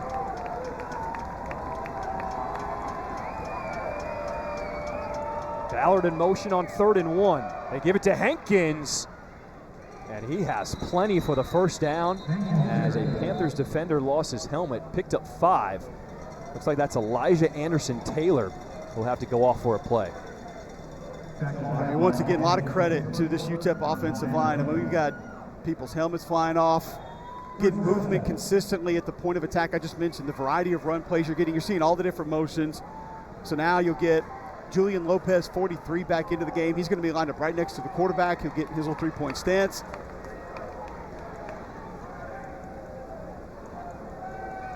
On first down, they give it to Hankins. And you mentioned the fullback, number 43, Julian Lopez. What a great story he is. Absolutely. Local kid from El Paso. As we have a player down at the end of this one. That's our second. 30 seconds. So continuing the story on Julian Lopez, local kid from El Paso, former walk-on, put on enough weight so he could be of use at the fullback. 6'1", 246. They don't give it to him much, but he just wants to do anything he can to be productive. He's what I call dirty work guy, hard hat guy. He does all the stuff that almost nobody else on the football team likes to do. Cut-off blocks, front-side blocks, lead blocks. He's got to help in pass protection. They'll line him up in line as a tight end next to a tackle. They'll put him in traditional fullback spots. They'll put him as an H. He'll come backside as a splitter on split zone. He does a lot of different things. He really is, in my opinion, sort of the straw that stirs the drink of this offense. And how cool, like you mentioned, to be there from El Paso. I saw a quote from him in fall camp. He said, being on this football team is a dream come true for me. That's what I wanted to do. He said, I remember going to UTEP games and watching UTEP quarterback Trevor Viato, excuse me. I mean, that was the guy to watch. He's got all the school records. Yards passing, 97 career touchdowns, over 12,200 total yards. And he's meant a lot to this program this season with what he's doing. Kids, you don't have to put up numbers to get your name called on the national broadcast. Burgess, he is stopped in the backfield. Good penetration. And Donovan Manuel, a stop for a loss of 4. Well, Donovan Manuel, you talk about speed, twitch at the linebacker position. He decides to get north and south. It's hard to stop him. And he changed his body this offseason, wanted to add a little bit more twitch, a little bit more speed. Leader of this defense. Final timeout for the Panthers. We'll step away and come back. I'm Max McGee. Here's what's coming up on the Boost Infinite Halftime Show. Rivalry week continues with Washington and Oregon. We take a look back at the classics. Miami's week gets even tougher as they prep for North Carolina. And Trevor Mattis breaks down the tape of how UTEP was able to air it out in the first half. Words I didn't expect to say today. John and Cole, those Miami Vice t-shirts, I'm an extra large. All right, Max, Trevor, thank you. We have 1:53 to play here in this first half. John Schriff alongside Cole Kublik. They fumble the exchange. Getting it back is Burgess. That could have been a disaster for UTEP. Operational errors. We haven't seen a lot of them, which is surprising considering the amount of reps Caden McConnell had. Ball right in his hand. Oh, just slipped out before he could get it to the running back. Not sure if he tried to squeeze that thing a little bit too tight. It has rained all day here in Miami, off and on. We've had a lot of water, so don't know if the field ball a little bit wet down there. The way he's been throwing it deep, I would say it's water not an issue. So Buzz Flabiano will come on to attempt a 38-yard field goal.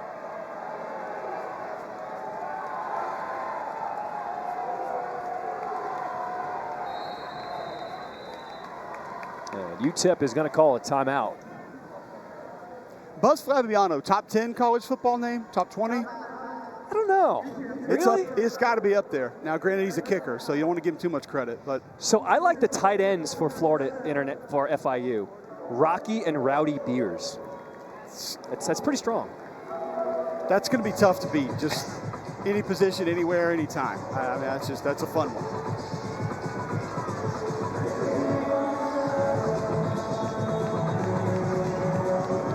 So Conference USA on center stage. I mean, so brilliant what Conference USA is doing. In the month of October, all of their conference games are in the middle of the week. The only game in town. We take a look at the standings here in Conference USA. Liberty, they are strong right now. 4-0 in conference, undefeated on the season. Getting great quarterback play. Jamie Chadwell's taking that hybrid triple option offense in there and doing a great job with it. Nice day on the ground last night as well. So after the timeout, Flabiano is on for the field goal. Kick is up, and he made it. We do have a flag down. Let's see what the penalty is.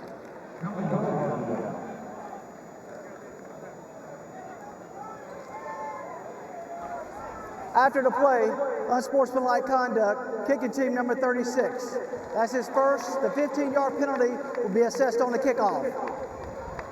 That's your boy. The kicker the got kicker. Unsportsmanlike conduct? How many times you see that? I'm going to be honest with you, I've never seen it in my life. Oh no. So he gets tripped up. Trying to sell it. Don't do it.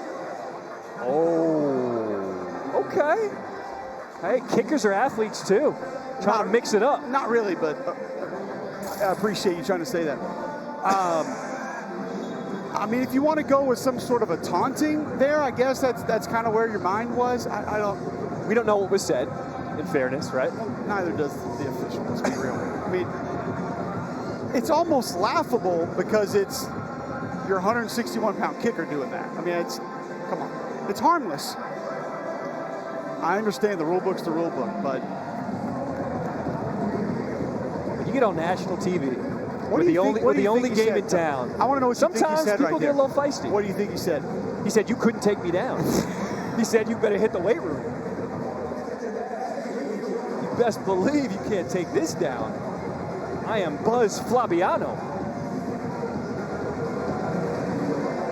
No, you didn't say any of that? I've never seen a personal foul on a kicker in my life. And I've never defended a kicker, but I'm also going to say, not sure I feel like he deserves one there. So after the penalty, Flabiano will send it deep as Bracey returns it inside the 20, spins away, and good field position brought down across the 35. I mean, the story of the game has clearly been UTEP wide receiver Kelly Akari. He's gotten behind coverage. He's made great plays. But the guy throwing him the football is making his first career start. Cade McConnell came into the day with 11 pass attempts in college in his life. 4 completions as a college quarterback in his life. And he has been dealing here in the first half. Just one drive he had under his belt coming into the game. Here's the freshman Jenkins, pressured, and he didn't see it. Maurice Westmoreland got him from the backside for a sack. Westmoreland can go kind of inside and outside. He's got that shorter, kind of squattier, low center of gravity. Watch the right side of your screen. Big swim move inside. Talk about some quicks for that young man. And remember, FIU out of timeouts. So the clock will continue to tick here. And they're going to take their time now. A loss of 12. Handoff is to Owens. And that could be the last play of the first half.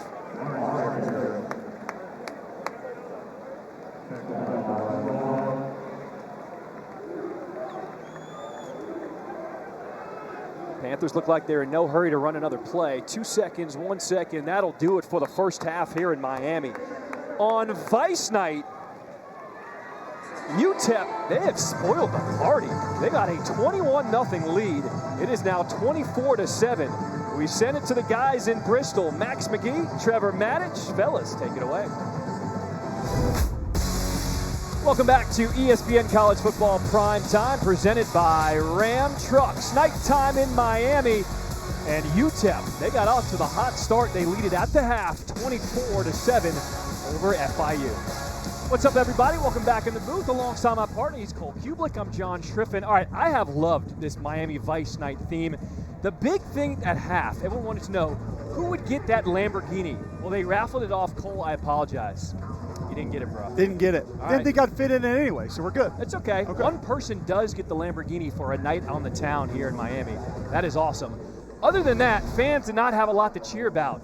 UTEP came in here. They scored 21 points in that first quarter.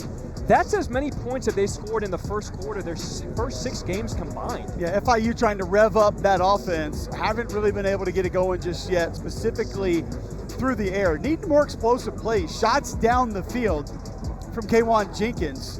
And I tell you, McConnell's been the story. I don't understand this man coming in and doing the things that he's done, John, early in this game. We anticipated it would be a low workload for the UTEP quarterback, a lot of handoff, ground and pound, and he took to the air early, attacked downfield, and it paid off big for the Miners. Cole, he is the 4th string quarterback. Got his first action late in the game last week for UTEP, got the start today due to injuries, and now he's looking like he's QB1. He's been fantastic, and deep ball accuracy right out of the gate.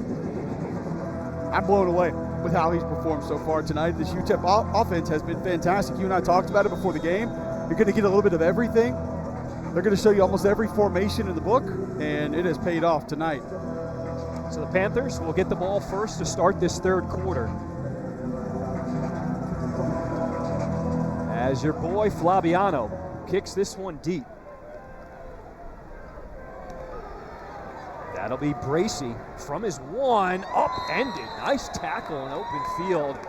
Chops him down at the 16.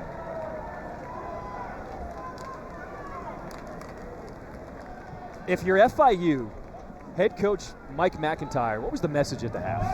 I think you stay within yourself. Obviously, defense, you have some adjustments that you have to make. Cannot continue to allow receivers to get over the top. But on offense, stay balanced. No need to press just yet. Don't panic. but I do think you need to try to find some more ways to come up with explosive plays. Haven't really seen them challenge this UTEP defense down the field yet. Jenkins hands this one off to Mitchell. They're trying to find a way to get their leading receiver, Chris Mitchell, involved. No gain there. They haven't found a way to really make him be explosive. Only a couple of targets in the game. Hadn't really been a factor just yet. You wonder, do they begin to break out some tempo? Do you try to go a little bit faster? Problem with that is usually you need first downs. First down is usually what leads to picking up the pace. After no gain on first, it's 2nd and 10. Fumble, ball on the turf. They got it back. Shamari Lawrence, as Maurice Westmoreland again in the backfield, causing havoc. Not sure this is as much on the defensive lineman as it is the handoff. Maybe tried to ride that one just a little bit too long. Let's get a good shot of it here. Back's got to take that football. On 3rd down tonight, the Panthers are 0 for 4. They're staring down a 3rd and 15 right now. Jenkins surveys the D. Empty backfield, got to get rid of it, and he completes it to his tight end. A big run after the catch. What a connection as that's Josiah Mayman on the catch. Got the matchup with a nub tight end, the left side of your screen. They go cover one with trips to the right side. That pulls the single safety over. It's a really nice read there by K'Wan Jenkins. See all those DBs to the right side of your screen? That allows tight end to slip right up the screen. He knew it right out of the gate. Got the matchup that they wanted, delivered a strike. A gain of 40. That's longest the first play of the game. Yeah, and the first 3rd down conversion of the night for FIU.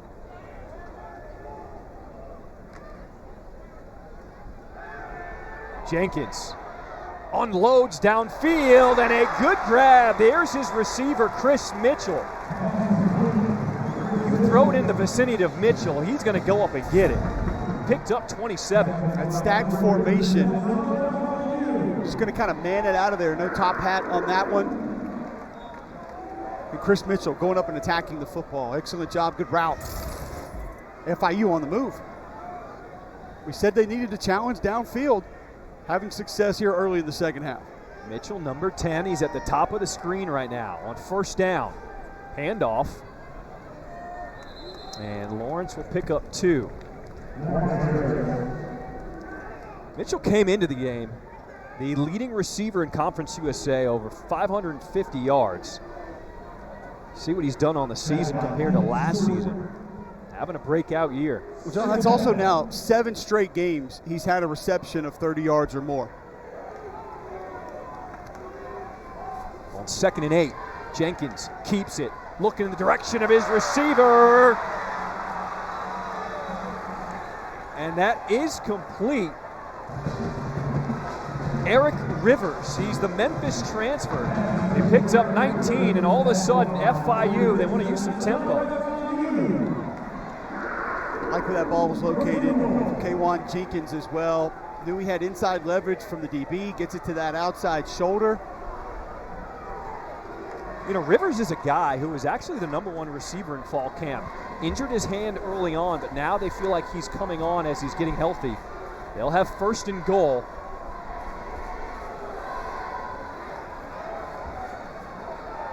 Did they get the push? Waiting on a signal. They're about to get their quarterback folded in half.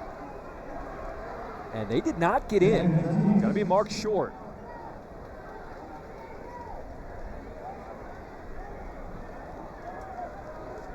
Not a big fan of the QB going high down there.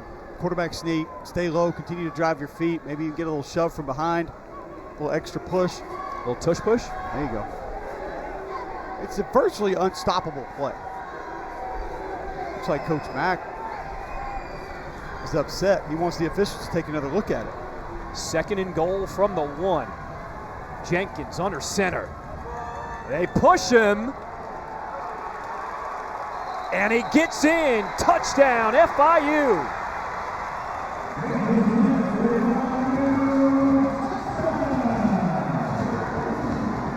Better execution from the bonus bigs behind K1 Jenkins. See Rocky Beers, 89 right there. There it is. Get him going. Almost maybe helps him protect the football a little bit too. See a couple of those black jerseys making their way into the end zone. Let your QB follow you in. So Rocky Beers with the assist, pushing his quarterback into the end zone. And Gabriel, his extra point, bangs it through. What a start to this third quarter for FIU. With the touchdown, they're only down by 10.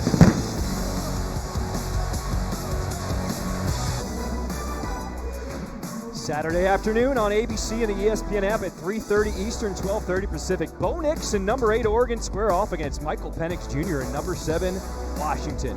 College Game Day will be there in Seattle, 9 a.m. Eastern, 6 a.m. Pacific. How about Michael Penix Jr. is now the front runner in the Heisman race? How about it? Big time, man. That wide receiver core is legit. Uh-oh, ball's out. Ball is out. Who's got it? Peeling off the bodies. It is FIU ball.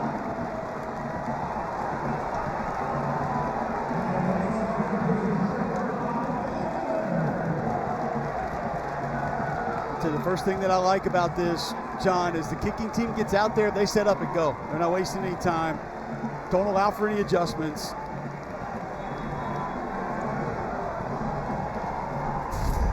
Avery Huff with the recovery. A little onside kick. Oh, and UTEP wasn't ready. Right in his belly, had the opportunity to haul it in. Getting the onside formation, just didn't have time to adjust. Couldn't get the hands team out, couldn't pull that football in. Now you have an opportunity to really capitalize on some massive momentum. So FIU with their best starting field position of the night. Ball on their own 48 on first down. Penalty flag, handoff is to Owens. Whoa! As he is just thrown out of bounds. That's Tyrese Knight.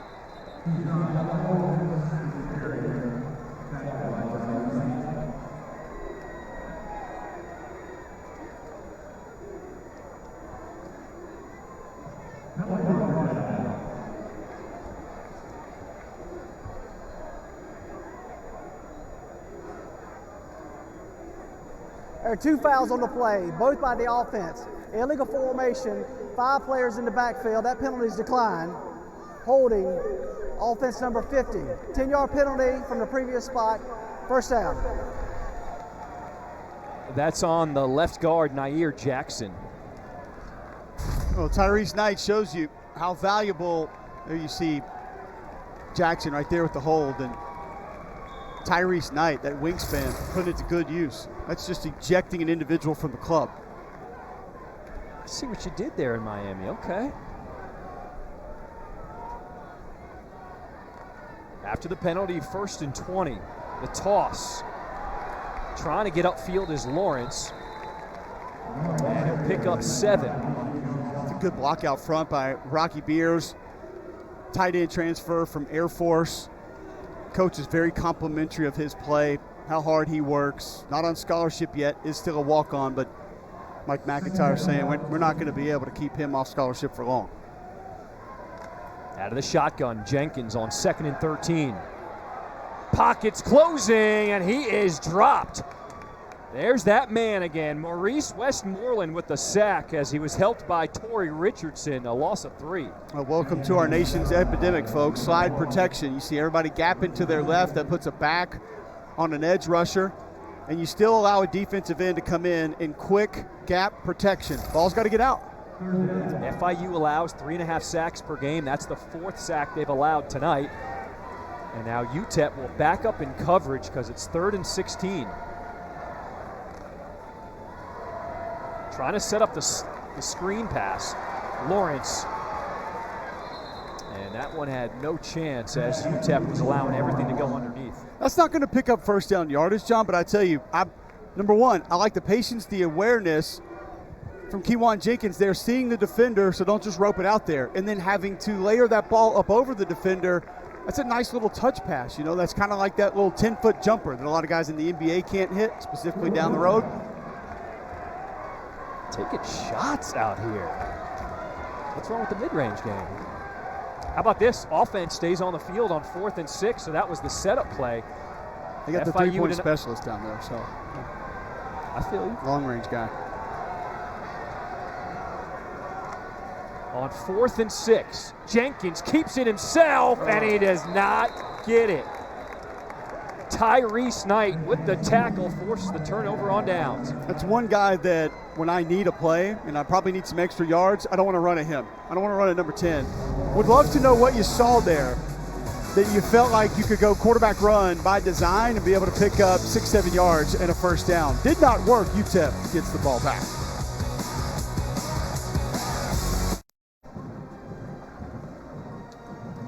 We've got a college football doubleheader on Friday on ESPN. First up at 7 Eastern, Tulane, Memphis. Now, I've had Tulane early in the season. This is a really good team. Both of those squads are 4-1.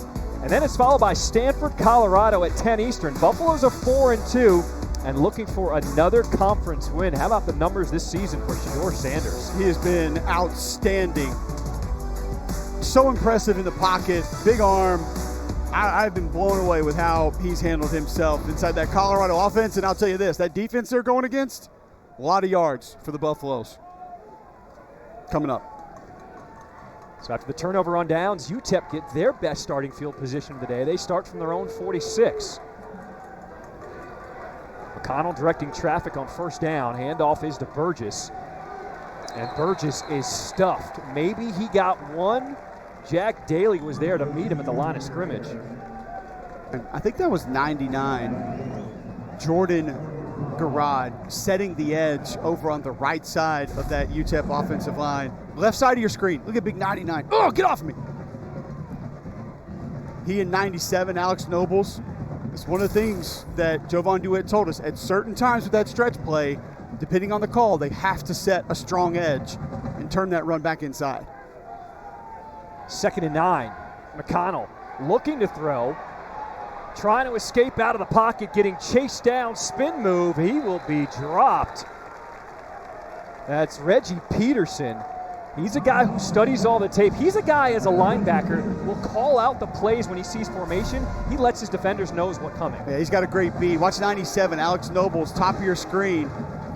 Just a speed rush upfield, and he's a guy starting to get some NFL attention.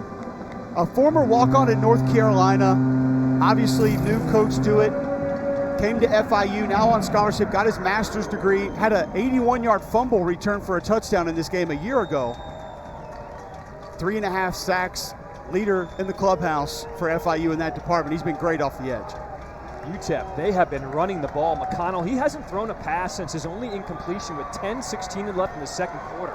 Downfield, incomplete. Was looking for Amari White, but then Amari White had to turn into the defender because Adrian Cole had a beat on it. Ooh, I thought Adrian Cole was going to haul this interception in. Just a little too much air under this football for Cade McConnell, and You better buy Amari White a dinner after that because he saved the interception. You give him credit for a great defensive play on that football. They had their best start of the night, and then a 3-and-out for the Miners. As Sloan.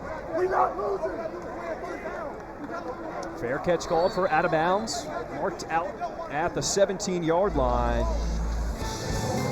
FIU lead down by 10 on Vice Night.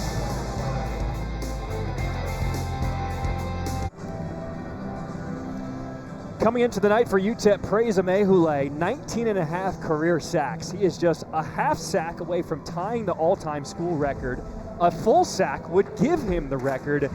He is a guy on NFL Scouts' radar. He's only 6'2", but coaches say his wingspan is like he's 6'7". And I wonder if the attention going over to Praise has allowed Maurice Westmoreland on the other side to spend a little extra time in the backfield tonight. FIU gets the ball back, down by 10. Oh, just got ripped down. KJ Owens, he was looking for a flag. Where did he get tugged down from? I mean, all of a sudden, it looked like he was about to hit the third level of the defense and then just ran into a wall. Skirt. Oh, that could have been a horse collar, maybe. Probably had it. Picked up 7, 2nd and 3. Nice cut. Owens showing you the vision. And then finishes off the play, crosses the 30, marked down at the 32. Keyshawn Owens showed us this ability, patience and vision all night. Wait for that play to develop, press the line of scrimmage, make your cuts late, but then violent getting north and south. Look at the space in your slot receiver up top. Jenkins looking to throw, and he is sacked. That's that man. Praise Amehule, and he now has the all-time sack record in school history with 20 and a half sacks. Coming right at you. Flexibility, will dip and rip. A lot of power to be able to stay on his feet. That offensive lineman kind of right there on that left shoulder. Great job riding the hump, getting to the quarterback. It's almost like we predicted it. You had a nice little tease into that. 2nd and 17 off of the sack. Pump fake. Now they set up the screen to the other side. Penalty flag as they throw it to the running back, Owens. And let's see what that penalty is for.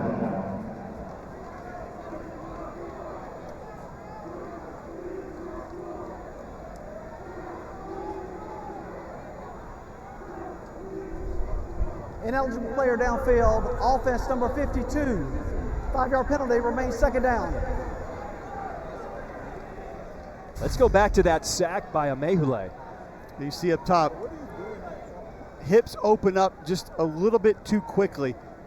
And that's why he's able to sort of dip, rip, lean into that offensive tackle and have a direct line to the quarterback. Excellent job. No surprise there. You see the flexibility, the power, and that wingspan that he's the all-time sack leader in UTEP football history.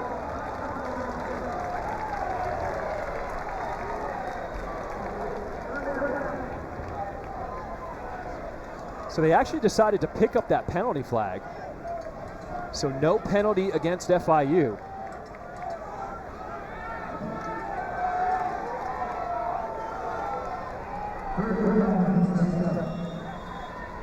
So it'll be 3rd and 7.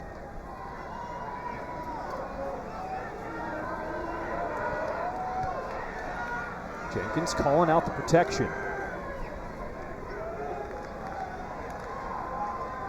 Low snap, throws over the middle. His tight end wasn't even ready. That was Rocky Beers. And the entire FIU sideline, they wanted a penalty flag. Going back to the well, remember the last 3rd down? Nub tight end, into the boundary, trips to the field, has the matchup that he wants, just much better coverage this time, and probably a little contact before the ball arrived there. Tyler Williams draped all over. That FIU sideline erupted after that play. I think everybody was up off the bench, running to the sideline, upset that they didn't get the call.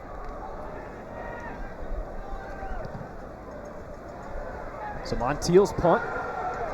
And Bellon, and a penalty flag comes in. Looks like he was interfered with.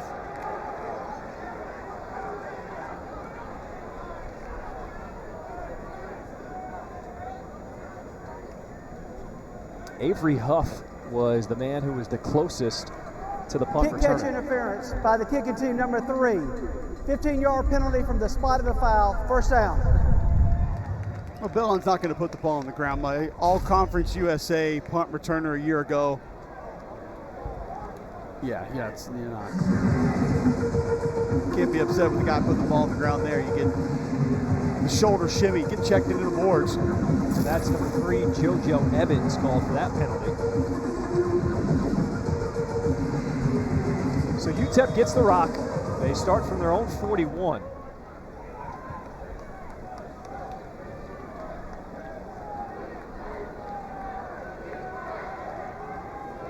Hankins in the backfield. And they're going to throw a screen to the outside. That's Marcus Bellon making some moves down the sideline, eventually pushed out of bounds. That's a good run after the catch. He picked up 14. It's just stealing, and so many teams refuse to do it. You get an uncovered slot receiver, throw him the football. this UTEP wide receiver core, good group of blockers, get a decent block out front. All of a sudden now it turns into first down yardage. Just a nice decision from Caden McConnell. I like how definitive he was with it as well. Didn't waste any time. Just get that ball out and let your receiver run.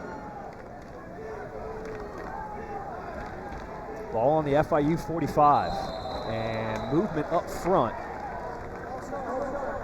Offense number 79, 5-yard penalty, remains first down. That'll be called against Elijah Klein. Had a great game. We see him get some nice push tonight. Physical game. He owned it right away. Tapped himself on the shoulder pads. They bring in the extra tight end. Elijah Boyd is now on the line along with Zach Fryer. 2 wide receivers to the bottom of your screen on 1st and 15. Trying to make a cut. Hankins cannot get to that edge. All right, so I talked earlier about my mom watching. I like you to explain things. Walk me through that stretch play. Well, your aiming point's going to be outside the tackle or outside the tight end, and it can cut back in any gap all the way down the offensive line. So depending on how it's played and what that initial read is for the back, he can take the football, cut back behind the backside tackle immediately, go straight ahead, north and south. You can ride it all the way out to the sideline.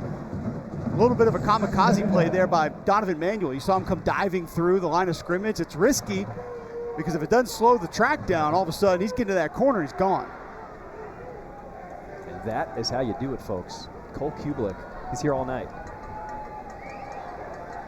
2nd and 14, quick throw. McConnell completes it to Ballard, and he is just decked into the turf.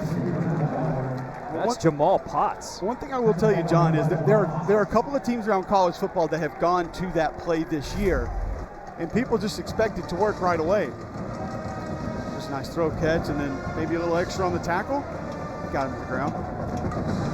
You have to work in harmony. You have to have an understanding of when space is going to be vacated, when to stay with a certain offensive lineman, work together, when to climb, when not to climb. Just as much can go wrong as it can go right in the stretch play.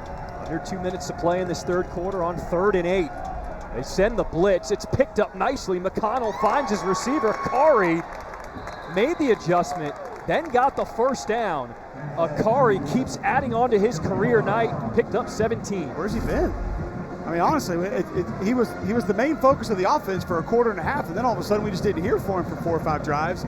That's a nice spin move back inside play to pick up first down yardage. He's got some power, man. Like, when he got the ball in his hands, he's difficult to get to the ground. He's shown he can run by guys. He could sneak away from them. Lopez, the fullback, he's the lead blocker for Hankins.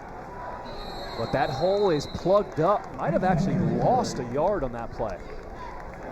Well, gap scheme run there, so now you're getting penetrators. We've seen it a couple of times here in 2 different styles of runs, trying to attack upfield. Another thing you'll notice, the FIU defensive line on different levels at different points in time. So you'll see the nose guard about a yard off the ball, everybody else right up on the ball. Or you'll see in a 4 down front, an end and the opposite tackle back, and then 2 up, trying to pick some of those plays, or maybe setting up some sort of a stunt.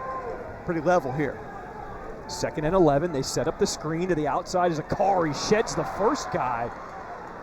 Cole, he is showing off some moves tonight. He is putting together a highlight reel, picked up 6. You think about how dangerous he is also with the way you've been running the football. You're not going to have a lot of safety help over the top. Now he's showing you from a possession standpoint, on critical downs, money downs, he can be a guy that takes a quick throw and then grind out past those first down chains. Let's see if UTEP decides to run another play here in this third quarter. 10 seconds to play in the quarter. And it looks like they're content flipping ends.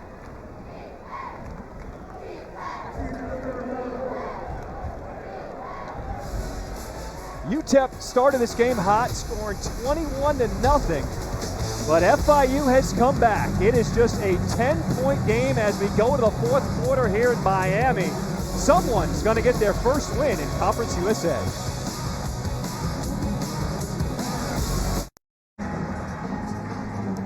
We go to the fourth quarter here in Miami. UTEP with a 10-point lead over FIU. John Schriffen alongside Cole Kublik. 3rd and 4 coming up for the Miners. McConnell, the fourth-string quarterback who got the start tonight. That's because their normal starter, Gavin Hardison, did not start last week. He's out again tonight. He's had a heck of a ball game. Handoff is to Hankins, and he will be a yard short of the marker. Donovan Manuel was there along with his linebacker buddy Reggie Peterson. Kicking unit coming on. I thought they might consider short yardage situation. You've gotten consistent movement all night. I feel pretty good though if you can get an extra 3 points on the board here with around 14 minutes left. So UTEP looking for their first point since the second quarter. This will be a 33-yard field goal attempt for Buzz Flabiano. A snap pulled down, and he pushed it wide right. No good. The snap was just a little high. I don't know if that threw off the timing. And Flabiano pushed it. Yeah, we're not going to blame it on snaps.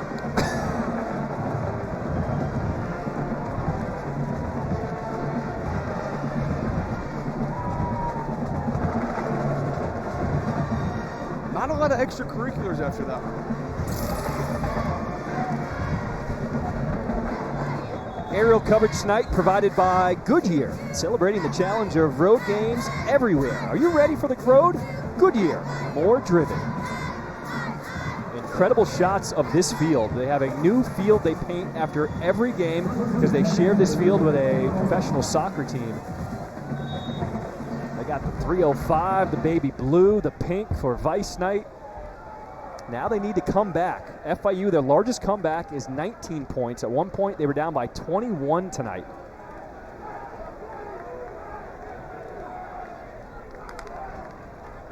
First down to the ground, making the jump cut, trying to get to that second level. Shamari Lawrence, for a big dude, he shows you how shifty he is. It doesn't feel like they're downhill power back when you see him. Watch this cut. Whoop. Once again, though, pressing your block, pressing the line of scrimmage, make the defender wrong. It's an excellent job getting to the line of scrimmage before you make that decision. 2nd and 1, Bracey goes in motion. Hand this one off to Lawrence. And Lawrence probably lost one.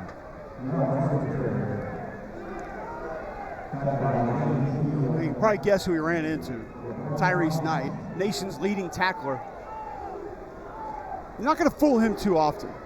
Again, Bradley Del Pavetto told us he misread a counter and fitted incorrectly last week. First counter in 3 years that he's misread, and said it shook him the entire week. So mad at himself. Also talked about all the schools around the country who wanted him. But he said, Coach Pavetto, nobody wanted me coming out of JUCO. You were the only one to give me a scholarship. If you come back, I'm coming back. And here he is for UTEP. On 3rd and 1, they get to the edge, and Lawrence has a first down as he's banged out of bounds. And we do have a flag, though.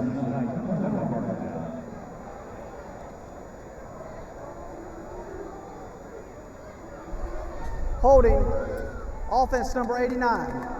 10-yard penalty, remains 3rd down. That's the tight end, Rocky Beers. Bottom of your screen, little double team trying to scoop up. That backer comes up and then just grab that jersey, pull to the ground. Don't allow that defender to disengage and head towards the football. I might need that jersey. Rock Beers with the Vice edition. I tell you, that's a massive flag right there.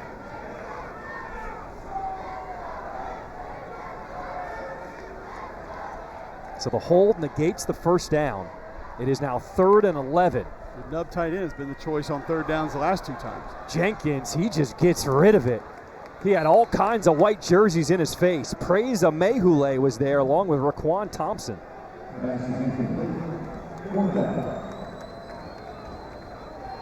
Well, think about the sequence of events here. This had a chance to go to a 3-score game. You get the stop, and then the field goal's no good. You get the ball back. Looks like you're going to have first down yardage. A holding negates that, and now you're going to have to give the ball back to UTEP. Just a a brutal sequence back and forth here for the Panthers. So the 3 and out. Montiel's punt. Look how much hang time. Fair catch called for by Bellin. UTEP gets it back. A 10-point lead, over 12 minutes to play in the fourth. Know who the starter was going to be heading into the night. It was Cade McConnell getting his first career start, and in that first half, he lit it up. One drive of football in his college career coming in, and he let it rip out of the gate. Deep shot after deep shot after deep shot, play action for touchdown. He was feeling it early. I feel like this offense has almost gotten a little flat. I'd like to see him get back to what they had in that first drive of the game. Ground and pound, go right at this defense. They have not scored since the first half. They go on the ground. That is Burgess. Now he just gets back to the line of scrimmage for no gain. A lot of credit for this offense has to be given to offensive coordinator Scotty O'Hara. And he's got an incredible story. He's a guy who was back in school at University of Arizona, a molecular biology degree, but at the same time, he was also working for the football team as an equipment time. He said, I spent most of my time with the football team and not really studying for the MCAT, so he said, I probably should look for a future in football instead of becoming a doctor. 2nd and 10. Keeper, McConnell, looking downfield, strong throw across the field, but one hops his man, Akari, incomplete off the turf. Dana Dimmel told us, the head coach for the UTEP Miners, that his parents are still mad at him, Scotty O'Hara's parents are, because they thought he was going to go on and be a doctor. He did have a 3.8, by the way, in molecular biology. Started off at Menlo College as a walk-on box safety, then he tried to go to Arizona walk-on, didn't make it, so he goes to be an equipment manager. That leads to a career in coaching. He has to be a GA for a while. He goes with Coach Dimmel to K-State and actually lived with Coach Dimmel all 6 years while he was an assistant at K-State. What a story. 3rd and 10, taking a shot. A lot of contact, no call. Ballard was the intended receiver, incomplete. It's his first target for Ballard tonight. And Dana Dimmel also told us, he said, listen, those hours are long, especially when back in those K-State days when you had it rolling. So we'd stay up there till midnight, 1 in the morning. We get off at 10 p.m., felt like that was an early exit. And then all of a sudden we get home, and I just want to talk to my wife, Julie, for a little while. And here comes Scotty sitting down in between us at the dinner table. He wants to talk more football. You got to follow in life what you're passionate about. He said it wasn't med school. It was all football. And you can credit him. This offense is so complex. There's a bunch of different formations, a bunch of different ways they can go out of that, and it all comes from him. Oh, and he got a little bit of that West Coast flavor back at Menlo College with a couple of Bill Walsh disciples that were on that staff. You can see all the K-State influence with the offset H-backs, tight ends, running backs. Well, then when he's at Arizona with Mike Stoops, Seth Luttrell's on that staff, Sonny Dykes then comes in on that staff, so there's a little bit of air raid that's in this as well. He has a lot of different influences in how he runs this offense. You were in the meeting, the first thing I asked him is, Coach, what do you not run formation-wise? Because literally you carry everything is the way it feels to me. So the Panthers get the ball back, down by 10. Throw to the outside, that's on the money to Chris Mitchell. Still on his feet, cuts it back upfield, brought down. He picked up 13 as Tyler Williams with the stop. How about this team, John? When they target Chris Mitchell, quarterbacks have an 87 QBR. When they target the rest of the receivers on the team, a 33 QBR. Mitchell has been the guy. First down, Jenkins. He's looking for him again, but he overthrows him and it's picked off. Torrey Richardson. He was the only man near the football as Chris Mitchell cut off his route and it's picked off. Whoa. Oh. They're going to the Lambeau to celebrate? Oh, that's just dirty. That's a heck of a troll job. Dirty. I'm here for it. I'm just going to be honest with you. You pull Lambeaus out. Safety blitz came right to the right of your screen. I believe K1 Jenkins saw the pressure come down and felt like he was going to have that one-on-one route. I'm not sure why Chris Mitchell decided to cut it off and break that off, because it was going to be man coverage with both of those receivers that were in the stacked formation out past the numbers, and that's your end result. Ooh. FIU lit up the internet when they unveiled these Vice uniforms. The UTEP said, we got something for you. That's the first turnover for either teams tonight. Burgess trying to break free, eventually brought down by Adrian Cole. All right, John, so here you go. Stretch play, a little bit of different variation. Now you take your fullback, number 43, Julian Lopez. Watch him lock the backside. Boom, right there. So he's going to help open up a cutback lane if you need it. So you see no trailers coming from the backside when they want to go get north and south right there. There's so many different ways you can utilize that fullback in that play. Makes it very difficult to defend. Kari, the man in motion, on first down. Wrapped up in the backfield. That's going to be a loss of one. A good tackle there by Elijah Anderson-Taylor. You see big Otis Pitts, 59, kind of limping around a little bit. Don't like to see that. Oh, he's struggling to stay on his feet. Now he goes to the turf.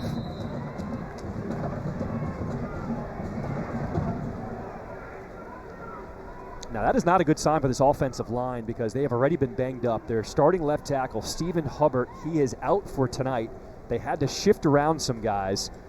Otis Pitts, the third, normally a backup. He's been playing right guard, and now they're going to attend to him down on the field.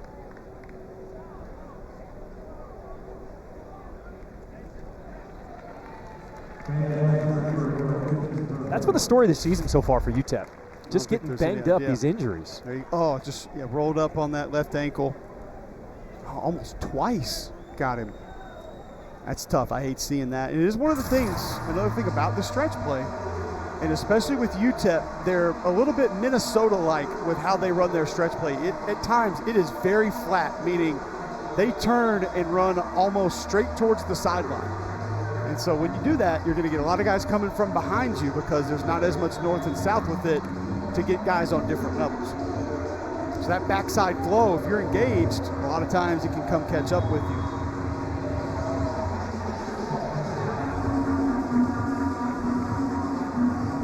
So Elijah Klein will come back in at right guard. He was the starter. He got injured, replaced by Otis Pitts the third. Now he comes back in the game. After the loss of one, it brings up 2nd and 11. McConnell, quick throw, overthrows his man, Akari. Boy, he's going to be mad at himself when he gets to the film room and sees this one. This is free grass. This is stealing. Now, we talked about throwing the bubble on the uncovered, but not a lot of difference here. You just want to throw the hitch. Go 5 yards, turn around. I mean, this is 7-on-7. This is throwing on air. Literally, the DB is 15 yards down the field. You have a hook defender right there off the line of scrimmage that can potentially help, but he's really not going to impact that play. That's just a free throw that he missed.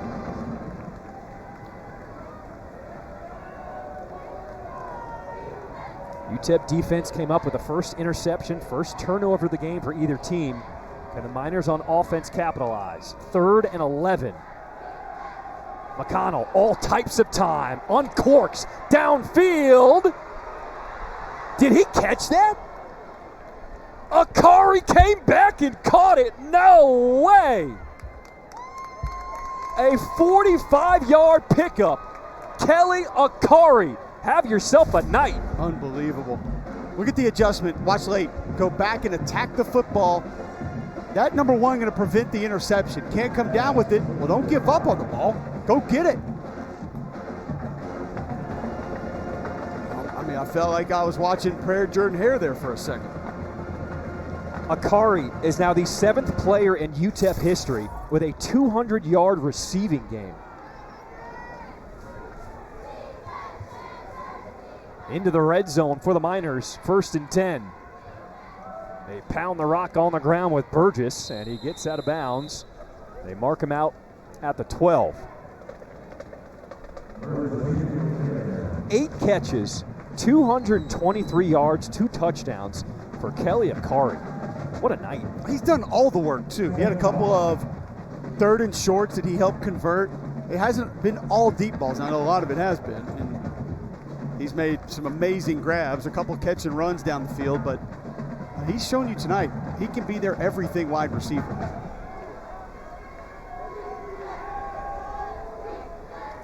2nd and 5. Back to Burgess. That stretch play to the right side. Tackle goes low, try to go over the top of it. And Burgess will be short of the marker, 3rd down. You get that front side reached, John, that there's just almost nothing you can do about it. Because usually when you get that reach, it's coming flat. That's going to allow somebody else to climb up to the 2nd level and be able to help get another block. That pursuit's just not going to be there.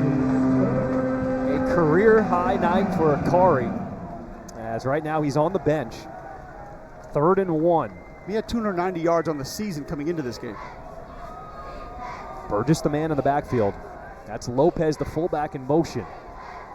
They follow Lopez. What a seal to that edge. Woo! Get off me.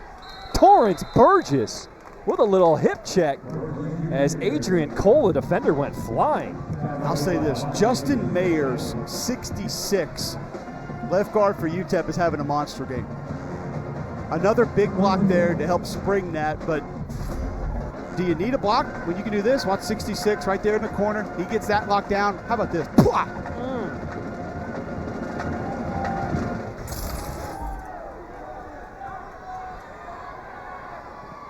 First and goal. Back to Burgess. And he is wrapped up in the backfield. Jeremy Passmore, Anderson Taylor were there for the stop. Elijah Anderson Taylor, he only went for half the game last week. Northern Colorado transfer, a little bit dinged up.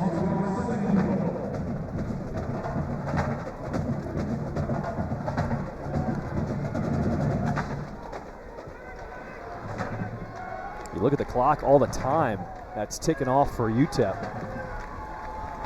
Onto this, 4's in the game. Bottom of the screen, Kelly Akari. And a late timeout called by FIU. He probably saw 4 run back on the field and said, we need a plan.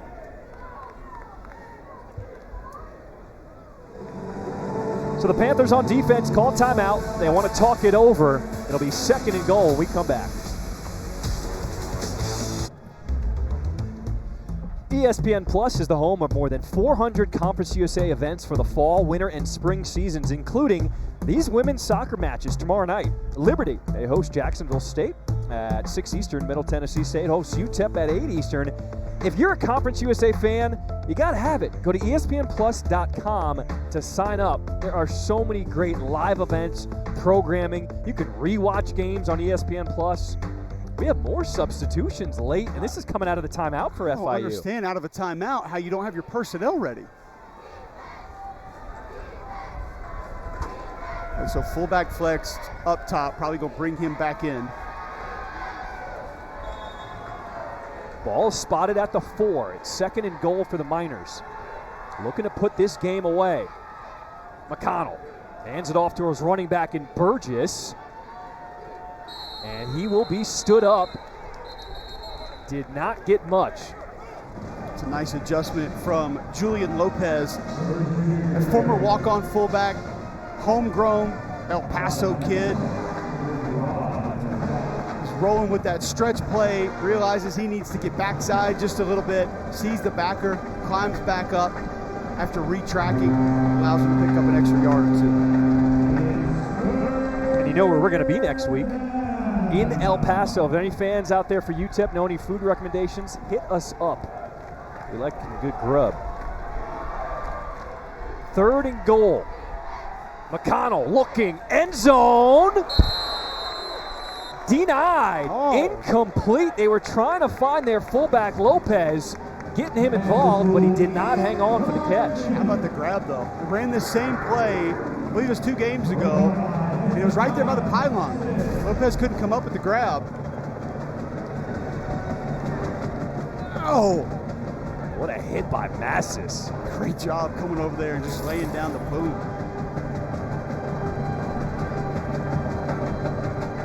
Coach DeWitt told us that he expected Massis to bounce back this week. Said it wasn't his best game a week ago, had a great week of practice. That's 66 coming back out here. Justin Mayers, he can barely run out there. Getting him on the field.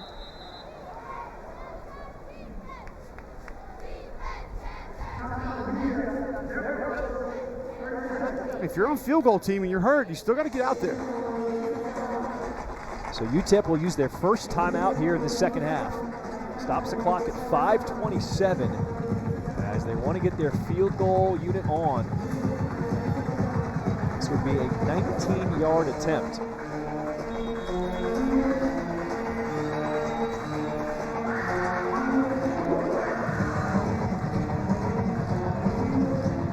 Well, UTEP, when they make that trip across the country here to Florida, the Sunshine State has not been very kind to them. Still looking for their first win in the state of Florida.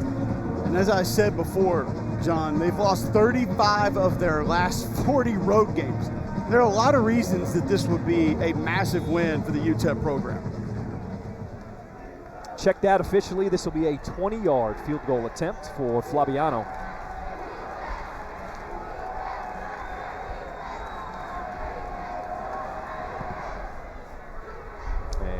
Flabiano is good, but the key here, it is still a 2-score game. It is not over yet. FIU with 2 timeouts remaining. They will get the ball back when we come back. Beautiful shot of downtown Miami from the Goodyear blimp. UTEP adds 3 more. They lead it 27-14 over FIU. Just over 5 minutes to play here in this fourth quarter. Let's take a look at our college football rankings. The top 10 here in week 7. Cole, we've talked all night about that Washington-Oregon game. That's going to be a monster. Any other games you're looking at? I don't know if the only other one on that list would be USC and Notre Dame, because I do think that is a contrast in style fight, and I think Notre Dame can do a lot of things that USC team does not appear as though they like to do. And if their secondary can just hold up and they can find a way to get to Caleb Williams, Notre Dame might be able to make that one interesting. It'd be a big win, especially after last week. That's right. All right. So FIU with the ball, down by 2 scores, 2 timeouts to work with.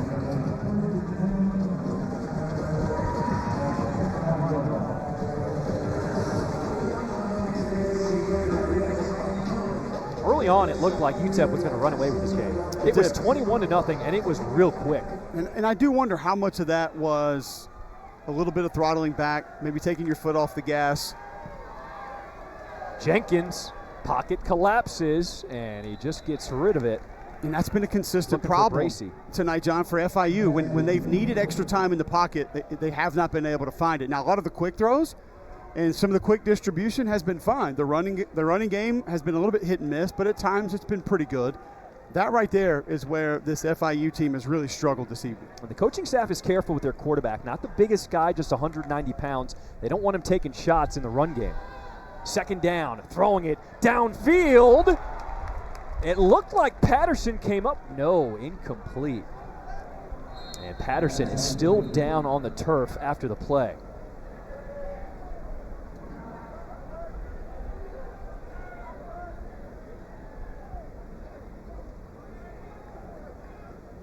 So Dean Patterson, the wide receiver, still down. The medical team will attend to him. We'll come back to Miami after this. ESPN College Football Primetime is presented by Ram Trucks. FIU located in the heart of Miami. They love everything that's going on with this university. Rated number 4 public school in the country according to the Wall Street Journal. They've got 55,000 students. Highest percentage of first-generation college grads. Now with their new coach, Mike McIntyre in his second year, they want to turn things around on the football field. Strong throw to the outside. That is Mitchell. And Mitchell has enough for the first down. He beat Tyler Williams, a gain of 14. Chris Mitchell has proven to us tonight, target him, good things happen. It can make you miss, run after the catch in traffic. So the game not over just yet. 1st and 10. Jenkins, again he's flushed out and just has to throw it away. The protection has not been there tonight. Raquan Thomas got the pressure for UTEP. Just haven't been able to hold up front. And that's the first frustration we've really seen from the young quarterback tonight. We mentioned earlier how Mike McIntyre said he never loses his cool, calm. He always bounces back, always positive. trying to get those guys going now.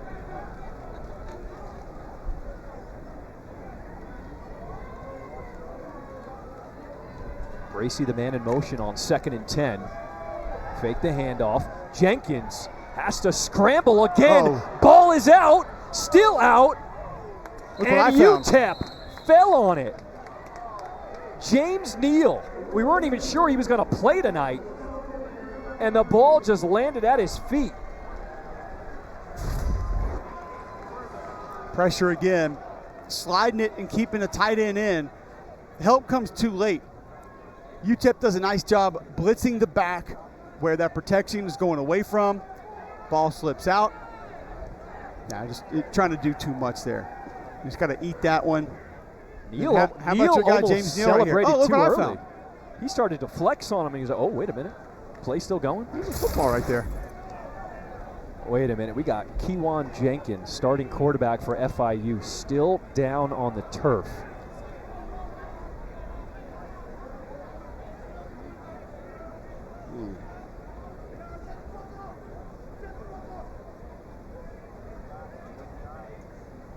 As the FIU players on the sideline, they go down to a knee, hoping that their quarterback is going to be okay.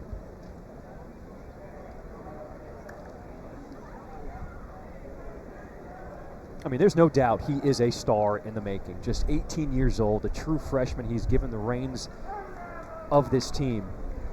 But now his health is the concern.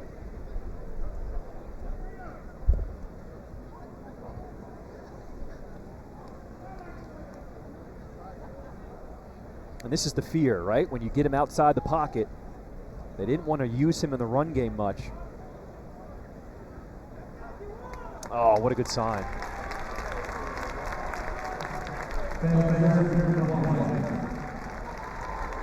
Their high school teammates right there. He and Keyshawn Owens.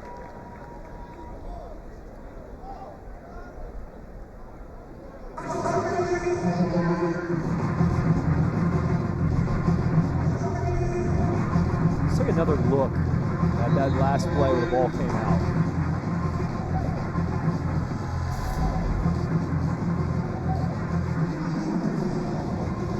Trying to make a play, and then I think he realizes he loses the football, so he's trying to locate the ball. So you're not really protecting yourself at that point. Two defenders coming down on you. And that's Preza Mehule, who's on his back. That's a big guy. And it's now back-to-back turnovers for this FIU offense. 4:34 to play here in the fourth.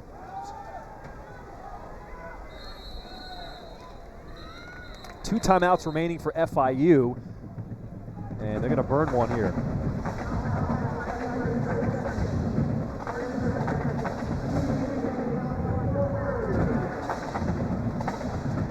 Well, Cole, this is the game of the week right here. Saturday afternoon on ABC and the ESPN app. 3:30 Eastern, 12:30 Pacific. You got Bo Nix and number 8 Oregon. They square off against Michael Penix Jr. and number 7 Washington.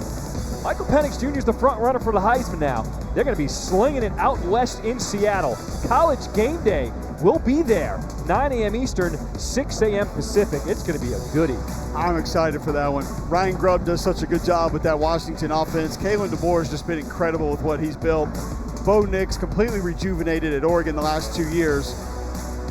And believe it or not, a lot of the numbers lean Oregon in this game. When you look at rushing yards allowed, third down percentage, offensively and defensively. But that young man on the right side of your screen, I'll never count him out.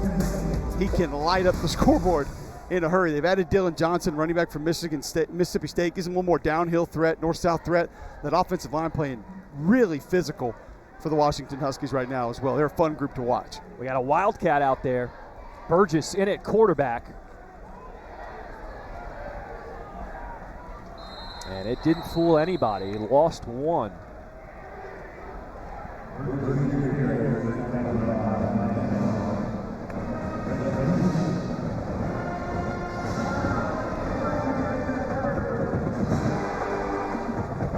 So FIU will use their third and final timeout of the half.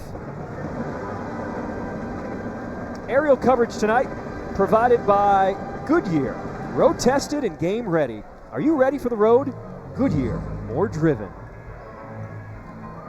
I'm for real. When I saw that blimp out here pregame, the game just felt bigger. Like, I feel like I've arrived now that the Goodyear blimp is over a game that I am calling. This is awesome. It is really cool when you see it, just because, like you said, it seemingly was always at the big games growing up, and then cool to kind of see it in person.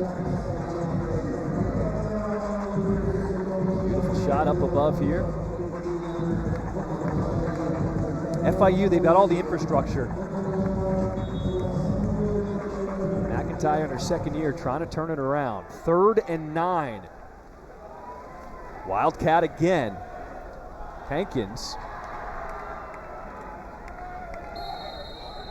And now you'll just try to work some clock. Essentially, that turns into a quarterback power out of Wildcat. Field goal team running out.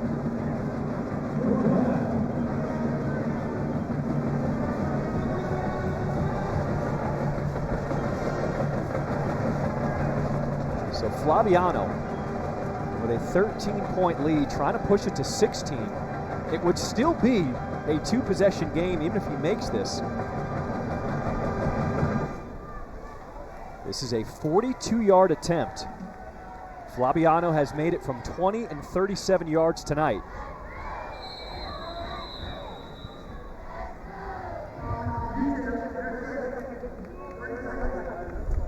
And UTEP will elect to call their second timeout, 1 remaining.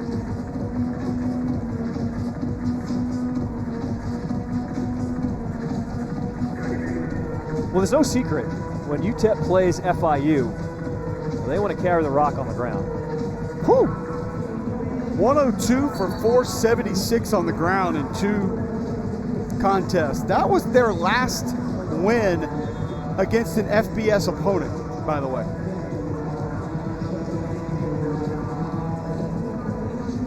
UTEP had a chance week 1.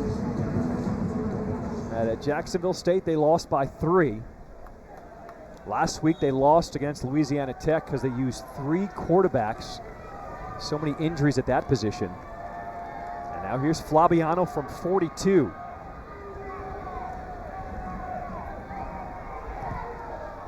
And he hooked it. So no timeouts for FIU, but they still have life down by 13. Get in a spot like this, you find ways to try to extend the game and give yourself more opportunities. Not necessarily all the doing of the Panthers, but Mike McIntyre and his group have found a way to do that. Hang around, hang around, hang around. Sometimes crazy things happen. Cole, remember, we are here in Miami. Crazy things can happen.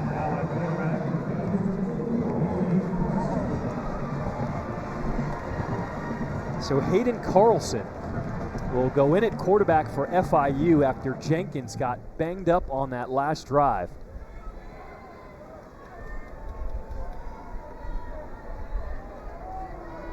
Carlson, the sophomore out of Lutz, Florida. They leave it up to him with 3:30 to play to try to win the game. Carlson, first throw, throws it behind his receiver, Mitchell, incomplete. Coach just told us he's got a big, strong arm. They like how he can push it down the field. His dad played for the Tampa Bay Buccaneers, football in his blood. But I think one interesting portion of this, John, is that Grayson James does not come into the game. And Grayson James started 10 games last year, has already seen action in 4 games this year, and coaches told us they're trying to protect him, trying to save that redshirt season. 2nd and 10, and Westmoreland, he racks up the sack. How much havoc has he created all night, number 0 in white? Maurice Westmoreland's had a heck of a game. See that stiff arm, that stab with that left arm coming in, and then just runs the hump. I told you earlier, he's kind of that shorter, squattier defensive end, that low center of gravity, a lot of power in his lower body. Not a fun guy to deal with off the edge. Westmoreland, 3.5 tackles for loss, 2.5 sacks. Throw over the middle, deflected, and it's still caught by Eric Rivers. Rivers, young man, transferred from Memphis. Let's talk to Ryan Silverfield, their head coach, about him. Said he was banged up a little bit last year, but they thought he had a lot of potential. Former walk-on at Memphis. Thought he had a chance to come down here to FIU, get on scholarship. But a guy that Coach Silverfield said would not be surprised if he sees him have a lot of production this year. All right, Cole, is the ball game. 4th and 4. Carlson, his throw, complete. There's Mitchell. Breaking down, punched out of bounds. But he's got the first down. Kobe Hilton on the stop, a gain of 30. I'll tell you what, you have to wonder, where were some of these quick throws to Chris Mitchell earlier in the game? He's made defender after defender after defender miss. He's got some juice when he gets to the open field. And remember, inside of 2 minutes, on a first down, the clock will be stopped momentarily to respot the ball.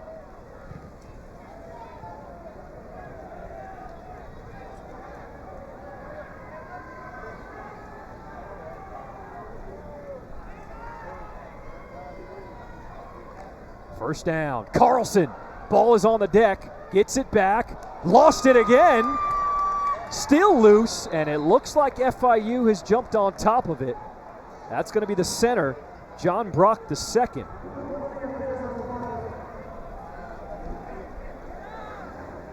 And it looks like James Neal, the linebacker, is down for UTEP. He was banged up with a toe injury coming into the night. You start out rushing 3, and then you get a bit of a green dog from the 2 linebackers. They see the back stay in protection, trying to get the ball out. Pops free, and just a heads-up play by John Bach. Played right guard last week, started center a couple of times for this team. Had a hand issue.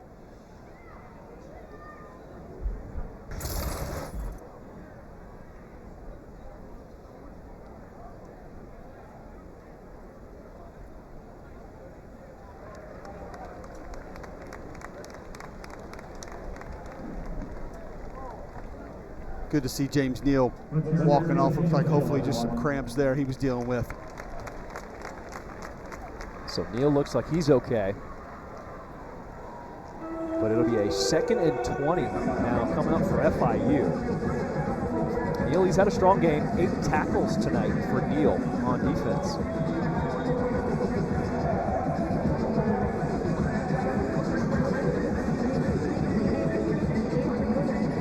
Got to find some time here, John. Offensive line's got to find a way to step up. You know, tight end up top, maybe keep the back end. Just have to find some extra protection. Only 1 defender with their hand on the ground. 2nd and 20. Carlson, he's flushed out, tipped, ball in the air, incomplete. So now you sort of see that must rush sort of from the linebackers of UTEP. Tyrese Knight kind of just holding off, waiting, and then quarterback comes free. And you get the late pressure from he and Kenny Bird. You see 20 right there. He can play some linebacker, backup safety. And Bird in the game because James Neal went out. 3rd and 20. Carlson downfield. Wow, tough catch. Nice adjustment coming back to the ball. Rivers makes the catch. He got 14. Now they're going to have to rush up to the line on 4th down.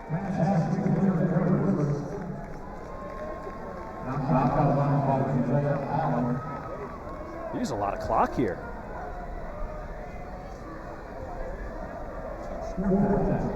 Clock has stopped. 4th and 8. Here's the pressure. And incomplete. Josiah Allen looked like he got a hand on it to deflect it. And that'll be the 3rd turnover on downs tonight. Looked like Allen stepped in front of that. They're glad to have him back. He missed some time earlier this season. And then you see him coming across. Not sure if he got anything on it initially before that ball gets to Jalen Bracey. This will be a great angle of it. I think I just caught him right in the shoulder pad. Line of sight enabled a little bit there, but tough break for FIU.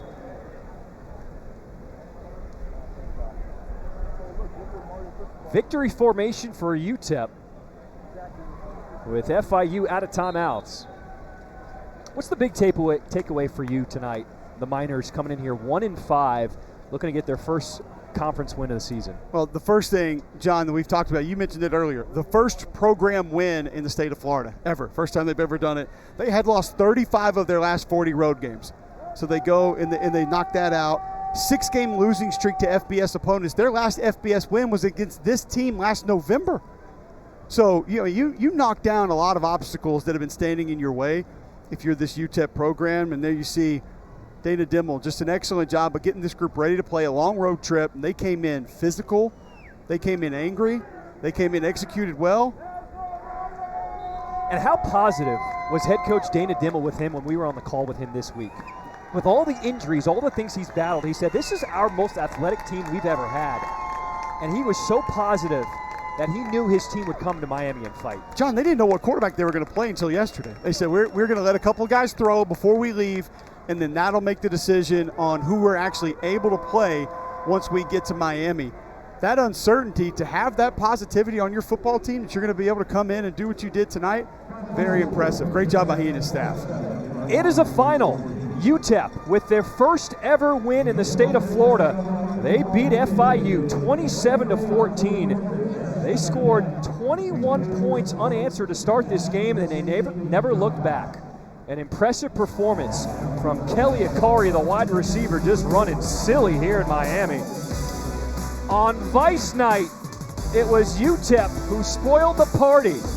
For my partner, Cole Kublik, all of our outstanding crew on hand here in Miami, I'm John Trippin saying so long. UTEP gets their first win in conference play, 27-14 over FIU.